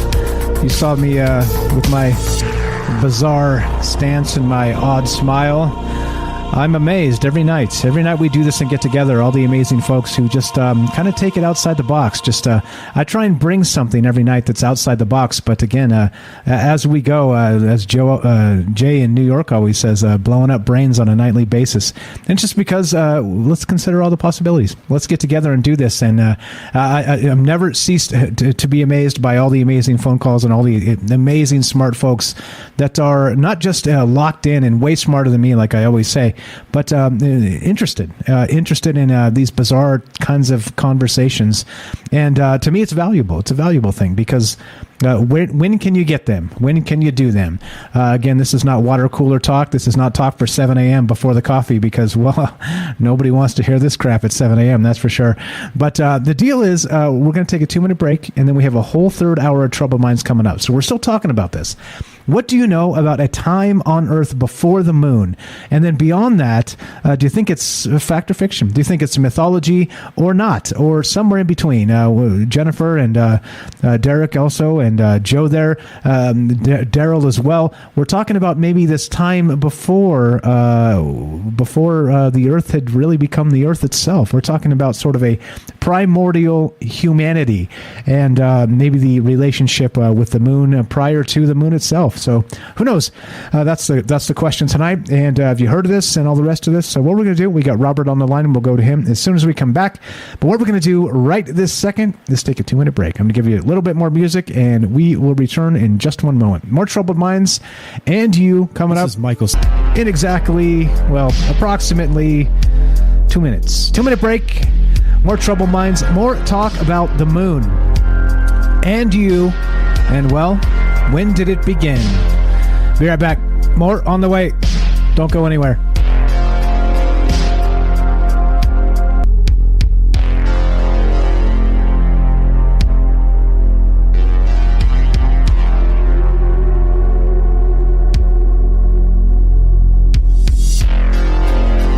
All right, welcome back to Troubled Minds. I'm your host, Michael Strange. We're talking about a time before the moon. Is this a real thing? Is this a fake thing? Is this somewhere in between? As always, right? It's we do what we call drinking the maybe juice, and taking into consideration that, well, maybe the things we know currently are not exactly the way they were. Just talking about history, talking about talking about mythology, talking about where the two intersect, and then trying to sprinkle in some science talk here and there as well. And I don't know, is this again something worth considering or talking about, or all the rest of that, or not? It's okay if you say, "Damn it, Mike, this was bullshit. I demand a recount." That would be all right, and I would be okay with that. So you tell me. As all good, we if we fail tonight, we can take another shot tomorrow night. And I mean by fail is me, not you, because clearly everybody out there calling in is way smarter than me.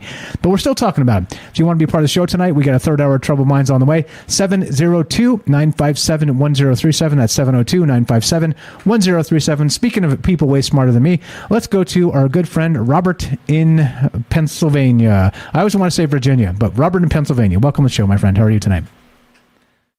Fine. How are you? Doing very well. Go right ahead. What do you know about the time before the moon? In the beginning, Mars was a way of extremely advanced civilization, and it had 3 moons. All right, but those moons were not real moons, and the 2 that are still there are not real moons either. They were just like our International Space Station. All right, they were floating laboratories. All right, maybe one of them may have been in a Bezos hotel and resort. Who knows? All right, but at some stage, one of those moons was ordered to take a trip to the Earth because they saw something there that puzzled them, and so that one moon left and went to the Earth and stayed there. It was supposed to come back, but it never did because while it was out there, the people of Mars destroyed themselves. Okay, so that's been the base for the ancient aliens that first terraformed Earth and first created the human race. It's been there for a while. And it was peaceful. It was peaceful there. Down in the hollows of the moon, they had their catacombs. You know, it was just like a base in the Antarctic, like we'd have in the Antarctic. It was fine. It was peaceful. You know, they had control of what was going on Earth, and those Earthlings were too dumb to be, you know, to be any threat to them until Apollo 16. And when Apollo 16 landed, those astronauts saw off in the distance the spaceships of those aliens that's been there forever. All right. Now those aliens didn't, you know, raise their hand and say how. All right. They just watched them from the distance, and then they let them go away. And they figured, well, they did it once; they're not going to be able to do it again. Well, they did it again, and they did it again with Apollo 12. And what really pissed those aliens off is when Apollo 12 took off from the moon. It sent its lunar module to crash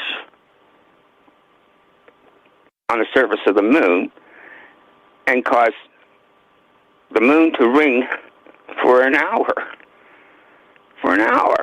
All right, like a bell. And some of those aliens died because there was damage to the interior catacombs where they worked and lived in, and some of them died from that experience, and that really pissed them off. So, but it was, you know, they couldn't. Then came Apollo 13, and they had enough of this. They were ready, and they're the ones that crippled the Apollo 13. All right, they sabotaged from a distance the Apollo 13, and you know, without ever thinking that some of these brilliant astronauts would come up a way to fix that air thingy, whatever the hell it was. All right, that was to warn. They've already warned our government, the United States, the Earth, to stay the hell off the moon. That's their territory. And that's why they went after Apollo 13. And that's why Apollo 14 went up there in defiance, all right, but landed far enough away from those aliens. They landed in the highlands, the lunar highlands, far enough away that they figured the aliens wouldn't know they did it. And then came Apollo 15, Apollo 16, but Apollo 17 was the last. Something happened up there. Something happened up there that made them realize, look, we better not go back. All right. You know, the whole lunar expeditions were only a few years, from 1969 until mid-December 1972. All right. I mean, Columbus made more trips than that, I think. We kept going back and forth. You know, when America was discovered, back and forth. You know, we didn't decide not to go back there. It's not the nature. Something happened with Apollo 17 that was serious enough and dangerous enough that we came back with our tails between our legs and made a decision.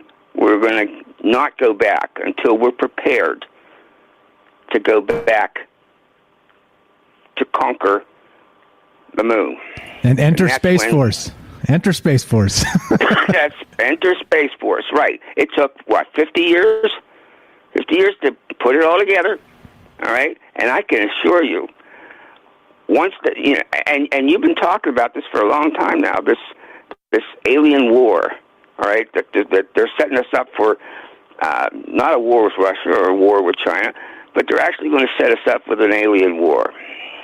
That's a Space Force. They didn't create the Space Force because they're just impressed by Captain Kirk. They created him for a reason, and they don't create it for peaceful, anything in the military for peaceful reasons. They create it to get, as a part of their war machine. And they're going to go back to the moon, and they're going to go back to the moon prepared. And guess what? We'll win. Because those aliens up there don't know how to fight. They have no weapons. All right? They're peaceful people. They're basically scientists, you know, in white overcoats, you know, what would be typical for us. They're just, you know, watching observers, intellectuals, whatever. We're going to decimate them when we get there, and then we'll claim the moon as United States territory, and that'll be the end of it. I'm not a tough guy, but I'm pretty sure I could whoop that small gray alien ass. Just saying. Sure. We're going up there. That's what we're going. That's what the Space Force is going to do. It's going to go up there and kick alien ass. Yes, sir. Yes, sir. Yes, sir. So okay. So I love the moon talk. So okay. So how does this fit in to the time before the moon? So this was a space station or something. So they brought it here, or what do you think regarding that? Was there a time sort of Garden of Eden style prior to the moon? Well, what do you think about that? Perfectly, because there was a time when there was no moon there. All right. We, as human beings, have existed for millions of years, all right? We've come and gone. We've destroyed ourselves over and over again, you know, wars, all right? We've migrated to different from different places.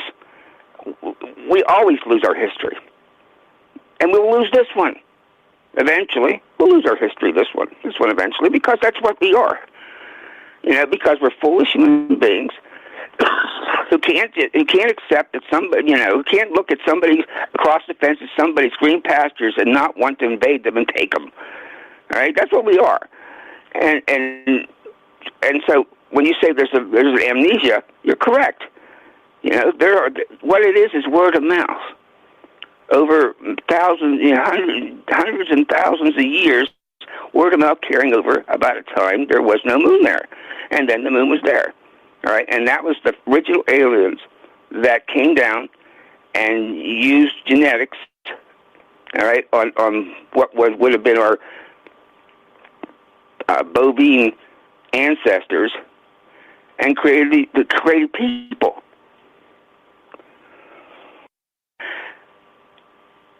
I'm with you.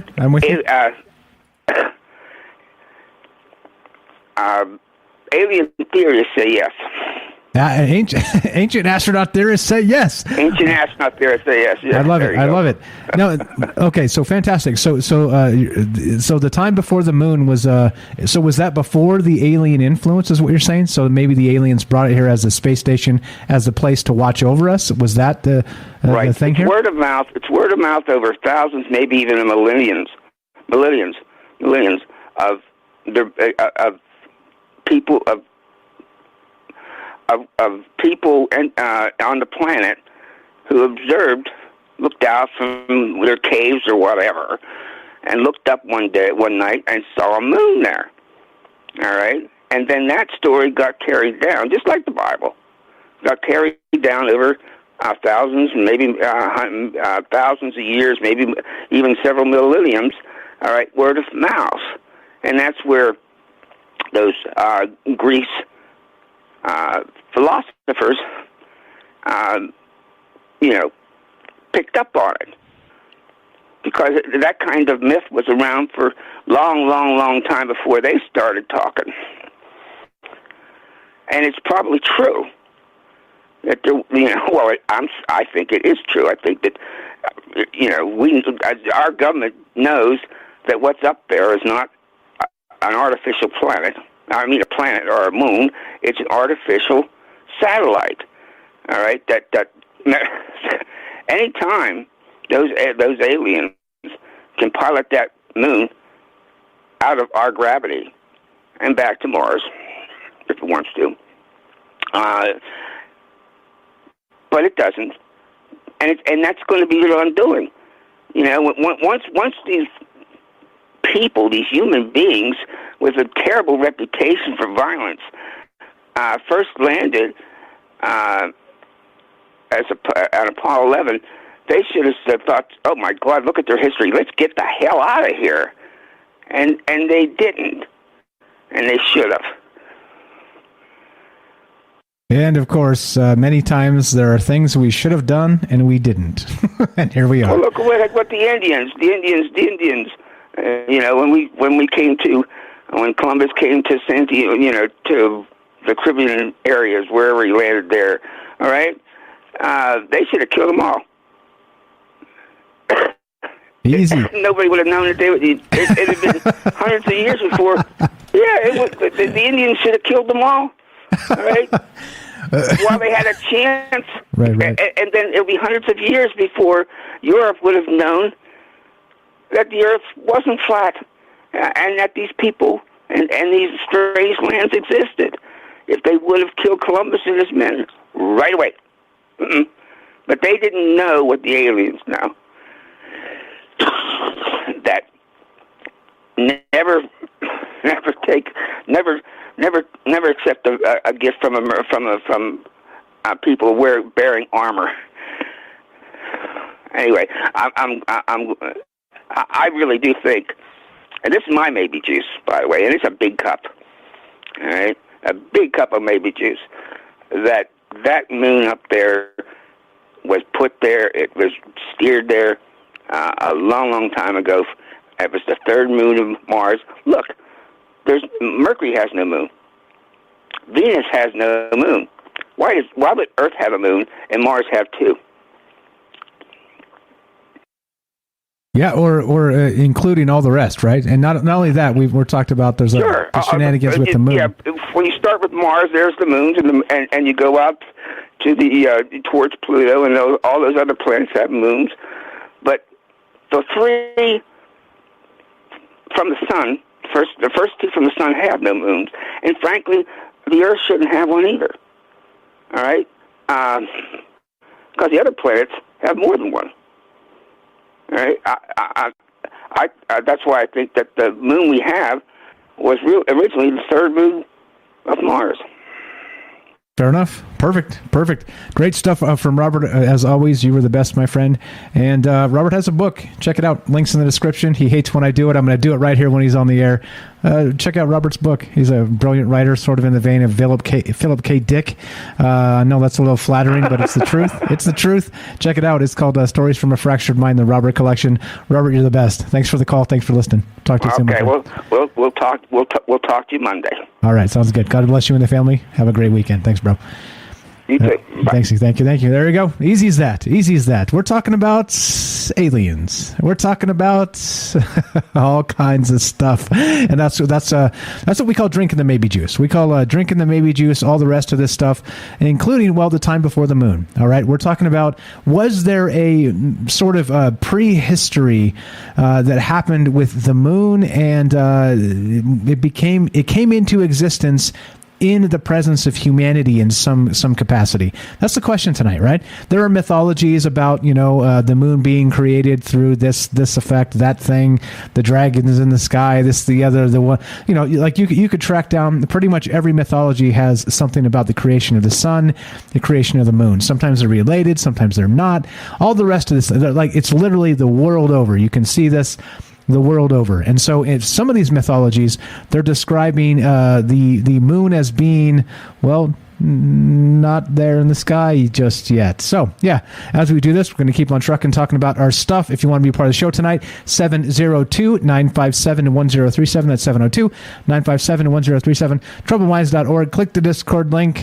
Kelly, what's up, brother? Welcome to the show. If you're there, test 1, 2. Kelly in Colorado.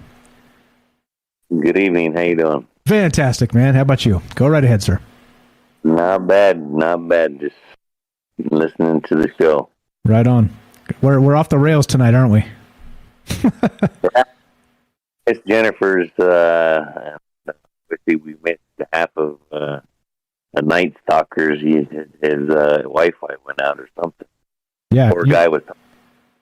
Yeah, he was talking for minutes. And yours is cutting out, by the way, too. Get as close to that mic as you can, pretty please.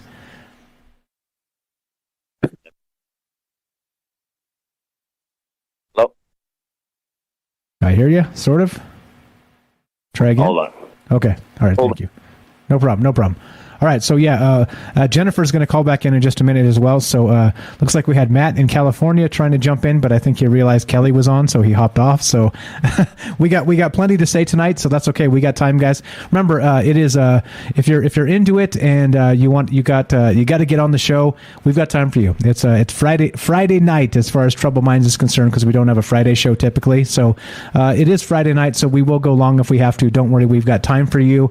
If you're going to stay up a little late with us, I'm honored by that. I'd love to hear your thoughts. So stand by, and we'll get to you as soon as we can. Kelly, go right ahead. Are you there? Yeah, can you hear me? Yep, loud and clear. Much better. Okay, yeah. Well, I'm not going to take too much time. I just wanted to, talk about, because it sounds like someone already talked about the Greek philosophers that were teaching about the time before the moon. Yep, Aristotle, Democritus, and Anaxagoras, and Apollonius of Rhodes. Yes, sir. Yep. Yeah, so, they were teaching about that, and then obviously it was about ancient times before, they ran across that story as well. But, again, I kind of briefly talked about this on one show, but there's that, David Icke interviewed this,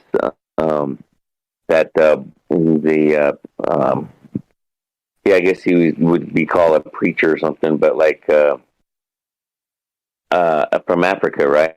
Or like a witch doctor. That's what they would call him back then. But anyway, his name is Credo Mutwa, and his stories. There are some ancient stories from like different tribes throughout Africa, and they talk about the same thing.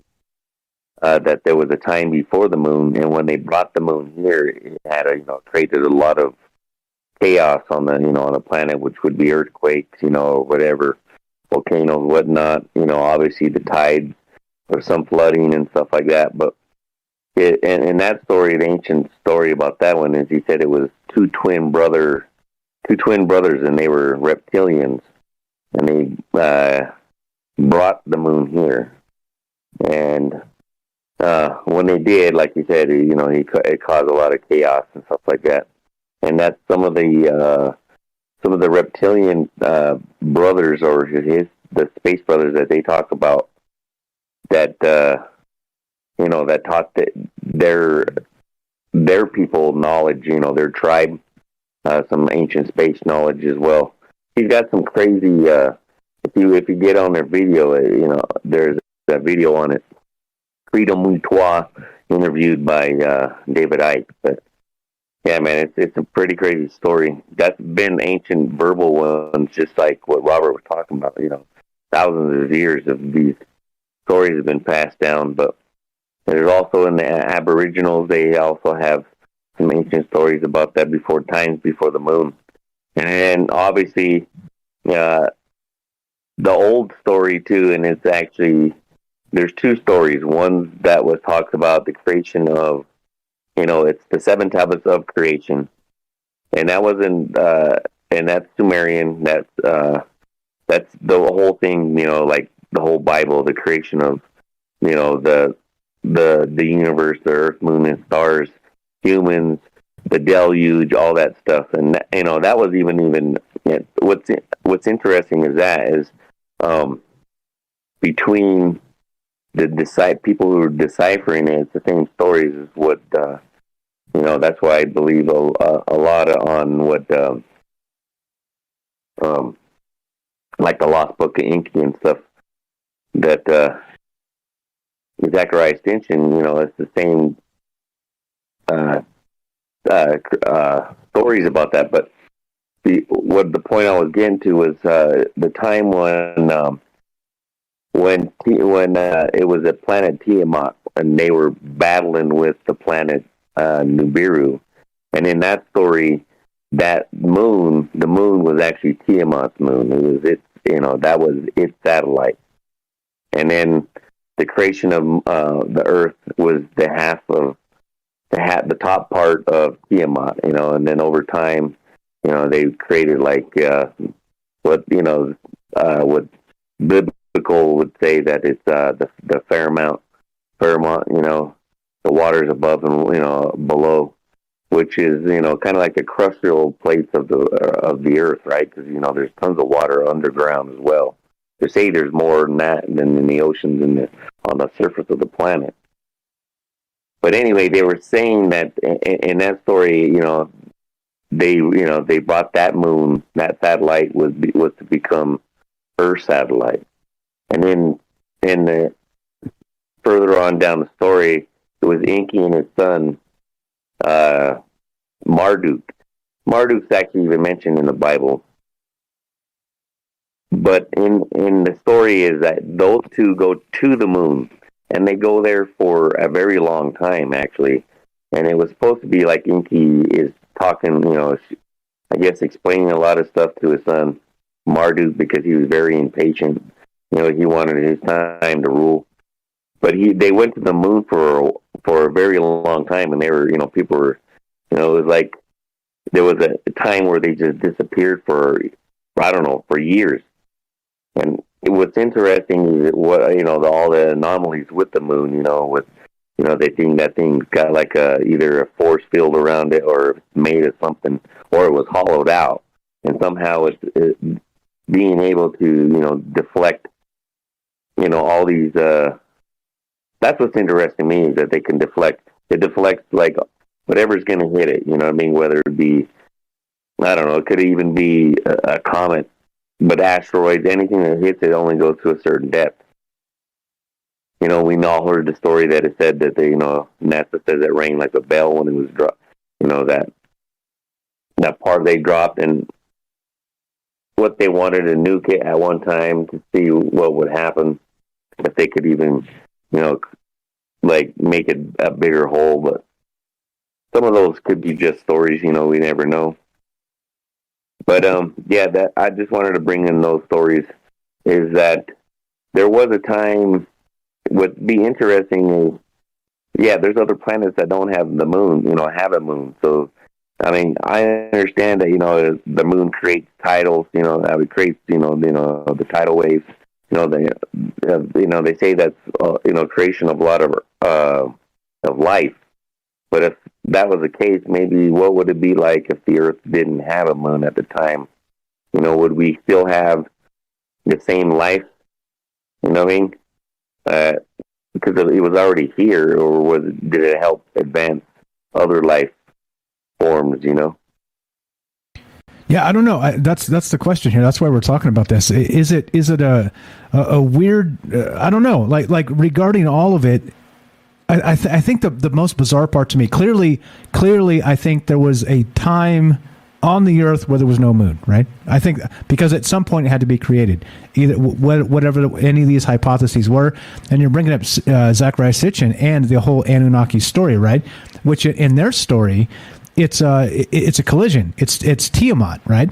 But in the actual scientific terms, they call it Thea. Right? There's a different name. It's the same damn thing. It's just a different name, which is bizarre and also a little bit tantalizing, because I was thinking in terms of, right, science is like, well, this is the thing. This is probably what happened, and here's the name we call it. But Sitchin and the Anunnaki story and the old Assyrian tablets actually say Tiamat. And there was a collision, and like you said, the top part of Tiamat became the Earth, and part of that collision became the moon itself. And there's, again, right, we got some bizarre parallels here that if you're thinking in terms of like the ancients, and they didn't know shit about anything, which is what everybody says about the ancients, right? No, they could observe the sky and do some charcoal charts and shit, or like you say, it's written in stone, fools. It's written in stone. But point is, right, that everybody kind of craps on the ancients, and part of this show is like we always say, there's something to be learned from the ancients, and that's why we do this, because they clearly were ahead in many, many ways. And the thing that's really, really even more tantalizing about that in particular is if they were ahead, like astronomically speaking, about just the origin of the universe and the moon and the rest of this stuff, right? Even if they had different terms to explain it, well, what else do they know that we're missing as, modern science culture? And again, not to undermine all that stuff, but the fact of the matter is that the past can teach us something. And I truly believe that. And that's why we do this. But yeah, good shit, man. Good shit as always, Kelly. You were the best. What else you got regarding the time before the moon? No, I mean, what's interesting to me though is like how you hear a lot of these. And yes, you can say that by verbal speech, being passed down through time. But some of these ones were like they weren't just passed down to regular people. That type of knowledge, ancient stuff like that, was passed down to what they would call, their witch doctor or like someone that was holy.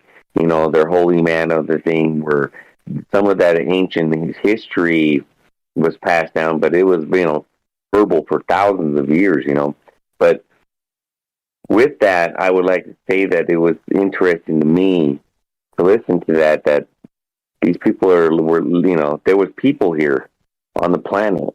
They obviously didn't see a moon, right? And that thing, is pretty prevalent in our skies around the whole goddamn planet.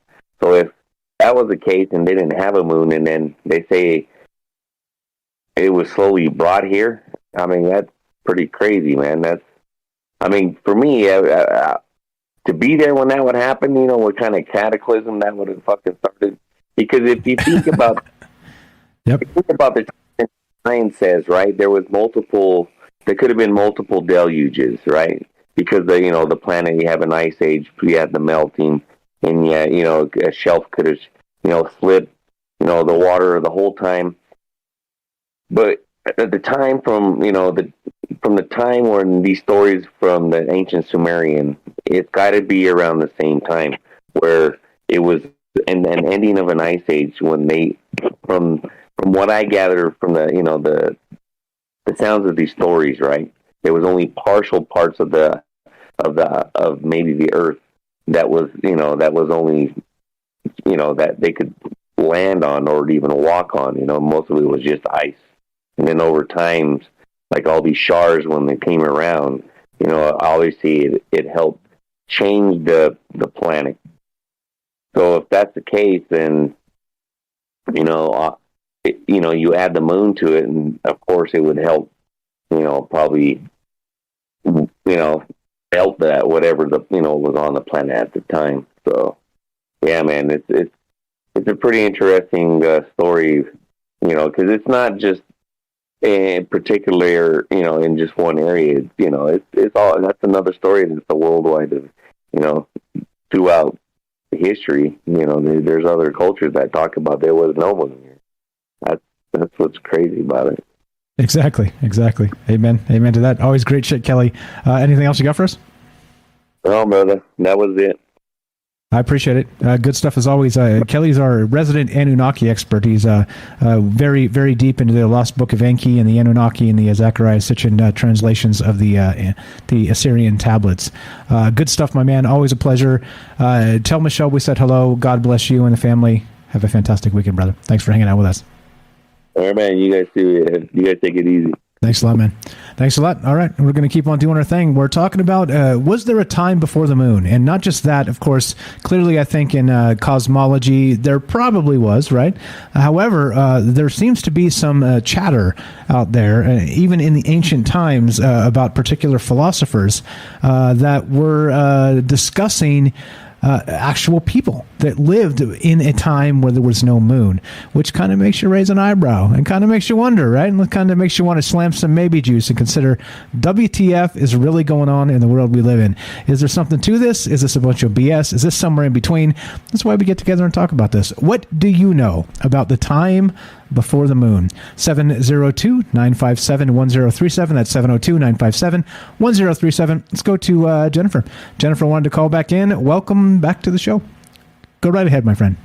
Hey, sorry I'm calling back.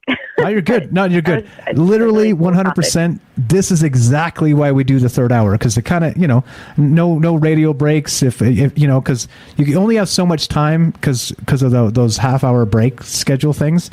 So the whole reason is, so if you want to say more, call back. It's all good. That's literally what it's for. So don't apologize. Just blow up our brains. Go right ahead, my friend. Okay, cool. So I want to start by saying that, I like researching all types of things. And some of the things I research they aren't my personal beliefs by any means. You know, it's just stuff that it kind of ties into the topics you're covering sometimes. But so I mean, it's not like I hold to this idea that Saturn was the sun or was, you know, anyway. So with the theory of what the world might have been like under this kind of Saturn paradigm in the Earth before the moon was here, it's described as being that due to Saturn's low gravity effect on the Earth, it would have created like the flora and the fauna, and would have been much larger, and people may have lived longer, and there might have been, like Daryl had mentioned earlier, the idea of giants, but them being maybe from, you know, but being from another planet or something. But yeah, maybe with the Saturn thing, you could have had those giants because they would have become extinct when everything kind of changed. But the flora would have been more of a red hue because the Earth wouldn't have been Earth at all. It wouldn't have been green. It wouldn't have been the Earth we know today at all. It would have been like this purple hue due to like the plasma sheath bouncing off the Earth that we have today. And the plant life and everything would have had like a red because of the red spectrum of light. And the oceans would have been lower, and you would have had land masses that are now hidden. And the electrical influence would have produced a lower gravity, and that would have allowed the gigantic creatures that would have existed at that time. And the time period they're talking about may have been like 110 to 230 million years ago that this would have all been going on, insinuating that people were witnessing this. And it would have ended, I think it was somewhere around like 60,000 to 100,000 years ago. And there wouldn't have been any timekeeping at all. It would just this perpetual polar configuration with because we hadn't entered the Earth's, Saturn and the Earth, none of that had been captured by the sun yet. Saturn and the Earth were in their own configuration. And you would have had Saturn in the north, Mars kind of in the middle, and then Earth in the south. And they would have kind of just been on their own spiraling orbit. When they hit that sun's heliosphere, ever so often, they would have done it a couple of times before it actually got captured by the sun. But each time it would cause eventually for Saturn to flare like a nova before it was completely captured by the sun. And it would have, at that point, when it went to appear more like a nova from a brown dwarf, the light would have been, the sheath, the plasma sheath would have begun to dissipate. And then they would have been able to see the sun as a star in the east that was moving across to the west. When all this cataclysmic event, people would have begun to notice the illumination of the ice rings of Saturn. So you would have Saturn still in that northern configuration with Mars there. When this happened, Venus was born out of its interactions with Saturn and Mars. It'd be born from Saturn, and it'd be like electrical, basically. And at first, before it began to become like what they would call like a war, it would have looked very beautiful, like a beautiful star, an 8-pointed star of Venus behind Mars in front of Saturn. So it would have looked like this, like a giant nova star, and then Mars, and behind that, the 8 points of Venus. And that's what it would have looked like, and it would have been always kind of there.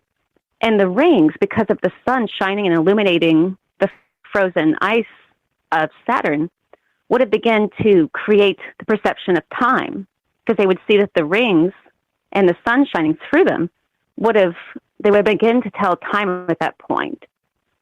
And before that, they would have had, like, where they were, no light and no darkness and no timekeeping, because there's no way to do it. But now they can, and that starts to change everything. And at that point, too, they didn't see stars because of the plasma sheath of Saturn around the Earth. They didn't see the moon yet. And they didn't see the sun until after that, the collision with the sun's heliosphere. And it's after that all settles down that, and it's really interesting because they can tell day and night at that point. And then they also start to see Jupiter, which was one of the planets of the suns. And they talk about how they could also see the rings around Jupiter, and it gives us the mythos about how Jupiter stole Saturn's rings. And it's like this idea of the son killing the father and taking the rings in the story of in the mythos about Jupiter. And Jupiter was also considered to be Zeus and Thor. And so that's very interesting. And you also see the mythos come up with this too, kind of tying in that at first Venus was very beautiful and revered, and the Aphrodite and all that stuff. But once it starts to go to war, this is settling down because Venus comes from the plasma and the electricity going on between Saturn interacting with the sun's heliosphere. And so it turns into something evil. And you have Medusa battling with Mars. And the face of Mars has what's like they call it a scar. And that's like the war god thing, where it comes from, they say, because it was battling with Medusa. And they call it the Valles of Marianus, I think. And it's on the front of, it's on the face of Mars. And so you have that mythos too, and you have the warrior god. And they were talking about Saturn and the axis mundi during the Golden Age. The Earth began to have like an auroral activity, and this looked kind of like a mountain lining up with the planets there that were visible. And this may have been Mount Olympus that they were talking about, that they could see, the mountain of the gods. And it's really strange too, because at this point, Antarctica would have been much warmer. And they say that they found Martian meteorites in Antarctica, insinuating that there was like a major cataclysmic event going on. And then when they do start to see the moon, it also shows signs of this electrical battle because of the craters. And that's why they can't tell time, or not tell time, but tell how old the moon actually is due to its craters, because it's not necessarily in this theorem, but it's not from meteorites or craters. It's from a lightning. And they've done experiments in laboratories too, trying to replicate this, and it looks identical to the pattern on the face of the moon. So the moon was either it was created out of this cataclysm, or it was already there and visible. And so they began to see the moon around 60 to 100,000 years ago. But before that, they were seeing just this continual thing constantly going on. And I just think it is really interesting. And even the record keeping, like all of the stuff that they talk about with the mystery schools, what we talk about today when we think about the ancient mystery schools, they were really just, sorry, what were you going to say? No, you're good. Go ahead. Continue. How dare me interrupt brilliance? Go right ahead. No. No, for real. That's okay. No, That's okay. Honestly, just go. All you. This is amazing. I'm just listening and taking notes. I was just going to say that, with the mystery schools and everything, that they may have actually just been the ancient record keepers of all this information. And the way that the Morning Star and Lucifer and all that story, too, being talked about how Venus turns from being this beautiful thing that they saw to becoming something that was terrifying, that was occurring because the battle between Venus and Mars at that point, trying to find their orbit. Yeah, I love it. And excuse me one sec. Frog in the throat. Less good for radio. I love so clearly, right? And I think literally no matter who you ask, confirmed 100% a long ass time ago, things were different, right? And not just in terms of the way the Earth does, but cosmologically, right? And so clearly there was like the whole evolution of the solar system and all the rest of this. It wasn't just chilling for like exactly like it is now forever, right? There was a whole mess that caused all of this. And so considering that these things are all possible, to me is easy, right? It's like, okay, surely a bunch of shit happened and it was ugly. But the crazy part to me is were people around to see it, to chronicle it, to pass it down word of mouth. That's the wild part, right? Yeah. Yeah, I think they were. If you look at the petroglyphs and the etchings and the rocks, the most ancient art that we have, they may be depicting what's called a pinch effect that occurs with plasma, when they do studies of plasma. And it looks like the squatting man, where he's squatting down and has the arms aloft. And it's what they may have been seeing when they were having when this plasma battle, this interaction was going on, and it's etched into, it's some of the most ancient art we have on the earth. So someone was seeing that. Perhaps like 110 to 230 million years ago during the Mesolithic period, that we think nobody was existing, but maybe they were long-lived humans, or maybe they were giants. Maybe we don't know. And maybe the Egyptians too were depicting a lot of this artwork, and were seeing still some of it during the Golden Age. And maybe the beginners of Egypt were living in a time without a moon as well, or not without a moon, but the memory of it.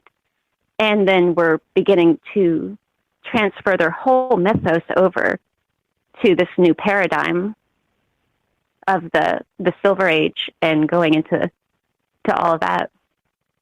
I think so. Yeah, I think people were witnessing it, which is just, it's beyond belief. And that it makes sense that maybe some people, that the giants would go extinct, and that all this flora and fauna and everything that would have been enormous, and maybe even giants would have gone extinct because they couldn't exist. They couldn't survive the rise in gravity and all of that. But then you have the Great Deluge as well, because of the rings of Saturn as it's being pushed, as we were really being captured by all the planets, and ourselves included, being captured by the sun. It would have put us through one of the rings of Saturn and caused the Great Deluge. There would have been a pre-deluge to that, because there was like a giant water bubble at where the polar configuration was happening with Saturn, where it was constantly holding there in our space side. Yeah, and the crazy thing is too, back to the whole thing, like that biblical flood is like what, 12,000, 13,000 years ago, they say, right? But then, like I keep saying, it's not the only frickin' flood that ever happened on this damn planet. I mean, come on. And so if we're talking about that, the human race we have amnesia collectively forever, right? Because these cycles come and go and just wash away these ideas.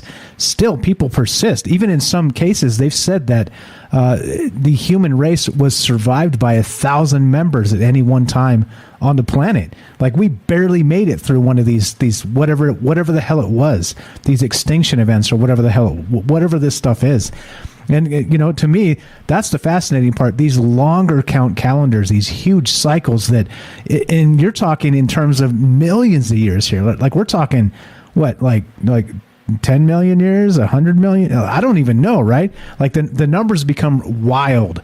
But I don't know. It makes sense to me that we start over a lot. I think that makes sense. And unfortunately, I think in current times, I think that we may be starting over now. I don't know. In terms of well, what is next? I don't know either. I don't know what I see, I guess.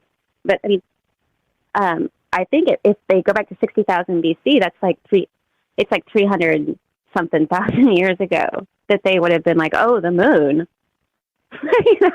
Like finally be able to see it because of the weakening of Saturn's the plasma shield thing, so they could finally see everything. And it's kind of weird when you tie the biblical thing into it, because the star in the east, was it a star or was it this? I don't know, but yeah, and every time if the Earth and Saturn were coming in contact with the sun's heliosphere, it would cause flooding and volcanoes and earthquakes. But when it finally was absorbed into the sun's, becoming part of the sun's, getting captured by it, basically, at that point and it hit Saturn's rings. That's when you have just the great deluge that covers Mu and Atlantis. Maybe the Egyptians were Atlanteans, I don't know. And that's why they had that story. Not that story, but have some of the stories and try to describe or tell people still. And why a lot of the mystery schools and everything are it's not mystery schools. They were trying to do record keeping and tell people about the history that they had seen, what they'd seen transpire, and how things had changed so dramatically. If you're looking at the Earth at that time, it didn't even look like the Earth. It looked like a completely different planet. It'd be red and purple. Nothing like today. Nothing like today until the sun took the center stage. Definitely. Way over my head. Back to the Garden of Eden and all the rest of it. Mine too. Yeah, okay. Yeah, I don't know. It's just cool how it lines up, because it's just stuff that you're kind of checking about. I remember reading about this just a couple years back and just being like, whoa, that's crazy. And then it ties into this, though, because you're like, oh, yeah, that ties into just the world before the moon. Possibly. One of them. One of the ways it could be. Because like I said, who knows? I'm just, it's just interesting stuff. And it's not something that I subscribe to in any way. It's just interesting. But yeah, good stuff. I appreciate you knowing a ton more than me about all this, as always. And I was like, oh shit! Hopefully we can get some love tonight, because I'm gonna fail here if we don't. So thank you for bailing me out time and again. I appreciate it very much. As you know, we're kind of nearing the end. So I don't know. Drinking some maybe juice. What do you think? Maybe or nah? I don't. Well, it seems like it. If this way with it being like this Saturn thing, I don't know. Maybe it's really interesting how all the mythos can tie into it. But maybe there's other ways it could be. If there was a world before that didn't have a moon, maybe there have to be some way that it would work, I guess. But I'll hop off here in case somebody. I don't know what time it is. I didn't check, but. That's all good. I'm sorry. No, not at all. That literally 100%. That's what the third hour is for. Just to kind of elaborate on some of these ideas and get them out. Sometimes you got to get it out. You got to talk about it. And again, right? Just so everybody knows, Jennifer here clearly is amazing. But I want to, before she goes, I want to say this. Like she said, she's like, I don't necessarily believe this stuff, but let's talk about it, right? And that's really what this show is. Aristotle, by the way, said this, and this is a paraphrase because this is not exactly what he said, but this is the paraphrase everybody cites. It is the mark of an educated mind to be able to entertain a thought without accepting it. And that's what we're doing tonight. That's what we do every night. It's not about, trust me, this is not the truth. I'm not trying to sing the truth and create a religion and none of this shit. It's not going down like that. And neither is Jennifer. She's in the same pocket of that, maybe drinking the maybe juice. And let's consider, maybe this was possible. So amazing stuff as always, Jennifer. You are the best at blowing up brains on the daily. Thank you so much for spending your time with us. Thanks for explaining all this, and thanks for being you. Thank you for doing this stuff, Mike. You got it. I really enjoy it. Have a great night. Thanks a lot. Pleasure's mine. You as well. Talk to you soon. There we go. And Jennifer has a YouTube channel. Check it out. Blowing Up Brains on the Daily. Link in the description. Go follow her YouTube channel. And again, that's the point. I want to make sure that you guys understand. Everybody knows, most people know that when we're talking about these things, it's food for thought. It's one of those things where, okay, well, if the way we do this is, let's just sort of blow up the entire current paradigm of human thought, and let's see if there's more, right? And again, one more time, Aristotle, paraphrased, said exactly this. It is the mark of an educated mind to be able to entertain a thought without accepting it. And that's what this is. That's what this has always been. That's what this will always be. It's special in the sense that you don't get this type of conversation everywhere. Even if it's a bunch of bullshit, right? That's okay, because this is not the truth show. I don't advertise this like this is the truth show. I tell you constantly I'm wrong, because I am, and I don't know everything, because it's impossible to know everything. But it does make for fascinating conversation. And some of these things, right? Even if you're like, get out of here. Well, have you ever heard of a time before the moon? Well, if you haven't, Aristotle was writing about it. So in the end, how smart are you, right? Okay, not as smart as you thought. So just saying in the end, right? I don't know. I don't have these answers. Clearly, I always say, and it's the truth, if I had the answers, it'd be a very short show. We'd just start the show, I'd read the answers, I'd bang my fist and emphasize they were the truth, and then it would be over. And that would be that. And I wouldn't take any calls, because nobody could call in and say, you're full of shit, Mike, or come on now, this isn't. No. It's called transparency. It's called being unafraid. It's called having a conversation and considering possibilities that you may not have considered before. That's all. That's all this is. This is not the truth show, and that's what we do. Not the answer show. It's the question show, and I don't even believe truth exists anymore. To be perfectly honest, I think that truth is becoming more an individual thing and less of a consensus thing, because not just because of propaganda, but because how they've propagandized science, and because even though the scientific method is what it is, we're told it's not. We're told that if you don't trust the science, you're a bastard. You're all the rest of this stuff. So anyway, just get me on a tangent, and that's it. And there we go. All right. So basically, that's the way this is. I can step over the line as much as I damn well please, sir. All right. So as we finish, we do this Monday through Thursday, and we do it 7 p.m. Pacific, and we just consider all the things. We just drink some maybe juice, and again, basically, this is a victory for me. If you've never heard of this theory, you never heard of this concept, that's good. Think about it, right? Is it possible? I don't know. I don't know if there were actually people around before the moon existed. That seems a long freaking time ago to me. And I'm not. My brain isn't large enough to even really consider that time frame. But there's some people, very smart people, a very long time ago that are telling stories about this. So that's that. That's it, and that's what's going on. So, do you want to be part of the show? You have to wait, because we're done and about to get out of here. Daryl, you've been waiting for a very long time. Thanks for hanging out with us. You got anything to say before we finish this up? Daryl in New York, if you're there. If you're not, that's okay. Great conversation. I love this talk. I love what we've discussed. I think we don't know so much. There's so much we don't know. And I still feel like we don't know enough about the moon. There's something so odd about it. And how do other moons, the other moons are also somewhat have holes in them or have hollowness to them that might be housing of a city, or, who knows, that there's some sort of lava flowing through the moon that made these maybe make it hollow, or suitable for travel, or for people to travel through it. And who knows what's inside of it? Who knows if it was brought here? Or, we're talking about if it didn't happen through nature. Assuming, because there's something unnatural about it. Let's face it. And just the history. I just think there's something to be said, and everybody that brought something tonight has alluded to that. I feel, that there's something too mysterious about it, that it's almost like we set our watch to it. It's like a nature watch, We have a 28-day cycle. We have a 24-hour day, that it totally does a rotation in 24 hours with the sun and us. How perfect is that? It's just that sacred geometry, or algebra, or mathematics. Mathematics.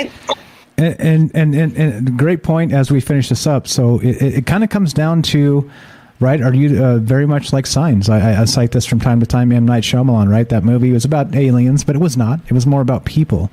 But Mel Gibson, and again, say what you want, he's a dick or whatever, but it was a great movie. And his character in the movie said that, what kind of person are you? Are you the type of person that believes everything is just a random coincidence?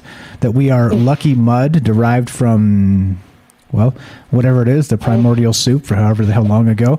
Or are you somebody who believes in everything happens for a reason? You think there's a pattern to this? And even, by the way, even in that term, Einstein said, again, go ahead and say he wasn't an educated mind, said that coincidence is God's way of remaining anonymous. And again, I'm not pressing and saying God this, God that, believe this, religion that. Just saying, one of the world's greatest scientists in the modern times made that statement. And so I'm just saying, right? I'm just saying. You don't know. Like, it is easy to stick to one dogma or the other, or say trust the science or not, or this, that, or the other thing. And, well, it is. It's because we live in a post-truth world, and I think that objectivity is becoming more of a slippery fish than ever. And that's what's going on. That's why we talk about these things. That's why we consider all the possibilities. And thanks, Daryl. You're the best. You're the best. Thanks for hanging out with us tonight. Thank you. How smart we all are. How smart they must have been to do this, The intelligence of the universe is boggling. And I was thinking about that other universe, the perfect universe. I wonder if they have taxes in, like, the multiverse. Going back to last night's show. Did you just say taxes? Or the other universe would have, like, you on another universe would have no taxes. Like the polar opposite of you. You just opened up a whole new dream world for me. A world without taxes. Night and day, night, no taxes. It would just be the opposite of you. Mike Strange out there lives somewhere in a world without taxes. I'm so jealous. I'm so jealous. I'm so jealous. Daryl, you're hilarious. All right. Let's get the hell out of here. Daryl, everybody else out there listening, again, like I said, you guys know what to do if you want to help the show. Spread the word. Say there's a fun conversation going on that, takes itself only halfway seriously, because that's really what this is all about. It is the mark of an educated mind to consider a thought without accepting it. And that's what we're doing tonight. That's what we do every night. It's just, why do people believe in aliens? Why is this a thing? Where do the mythologies come from? Again, there's the more you dig in, the more you look into these things closer and closer, the more sometimes, not always, but sometimes there's a weird something to it, right? Something to it. Not all of it being correct, right? I'm not going to take, for instance, I'm not going to say any names, but take an individual that is peddling bullshit all the time and say that that's the truth. Well, why do people believe that is more of the discussion to me. So anyway, that's what's going on. That's what we're going to do, is we're going to keep on trucking, talking about this stuff, and I hope you'll be a part of it. Thank you again. Spread the word if you like this. If you don't, well, sorry, there's still like 10 billion other things out there for you, to be perfectly honest. So I'm not trying to please everybody, because if I was, I would be, I don't know, Don Lemon or Tucker Carlson. And I'm neither, because fuck both of those guys, to be perfectly honest. And that's just the way I think. Sorry. Sorry. That's just the way it is. Notice they don't take live phone calls on their show, because it's breathless propaganda from beginning to end. And if you called in to interrupt them, well, you're cutting into valuable propaganda time. But instead, I do the opposite. I listen to you, and that's what we do. So there we go. If you like the show, spread the word. You can support us on Patreon. We've got a actual Rockfin. We're doing that. We've got Twitch. We're doing that. You can sub up to all of those channels. And of course, if you like the show but not enough to spend a few bucks, that's fine. It's not required whatsoever in any capacity whatsoever. You could help us by listening to old shows on the podcast feed. And again, you'll see, right? I've got, honestly, 200, let's see, hold on, I'll tell you, 290 shows or something, right? Up on the podcast. 290, right? Like if you can't get enough of Troubled Minds, holy shit, there's probably enough to, I don't know, put you into a maybe juice coma, and I mean that in the nicest way. It's out there. It's ready to go. Listen to us on the podcast feed if you want to help and don't want to spend some scratch.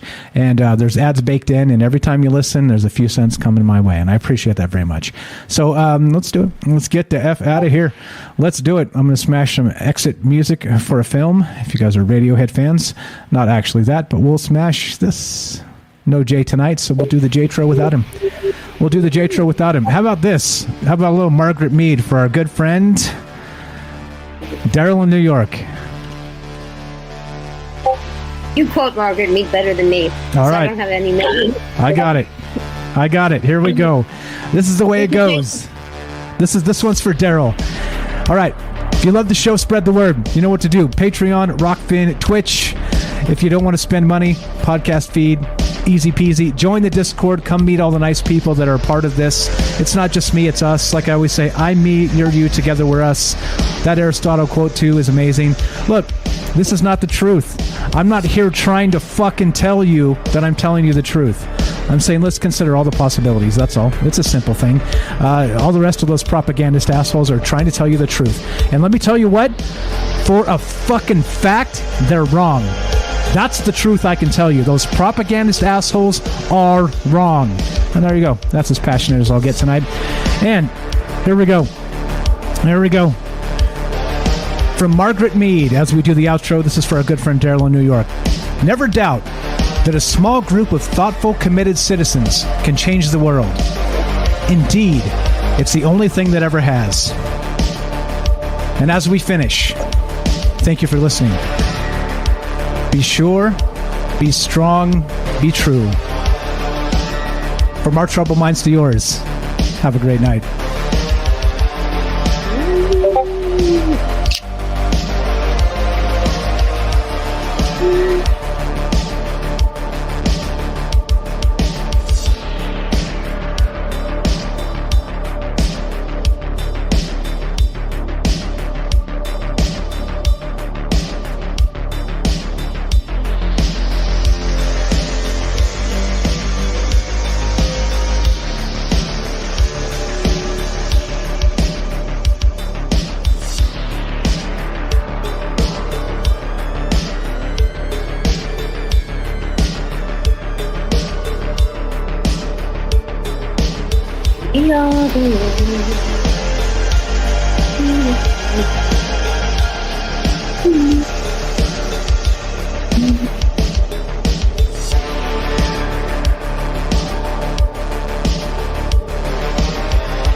Thank you.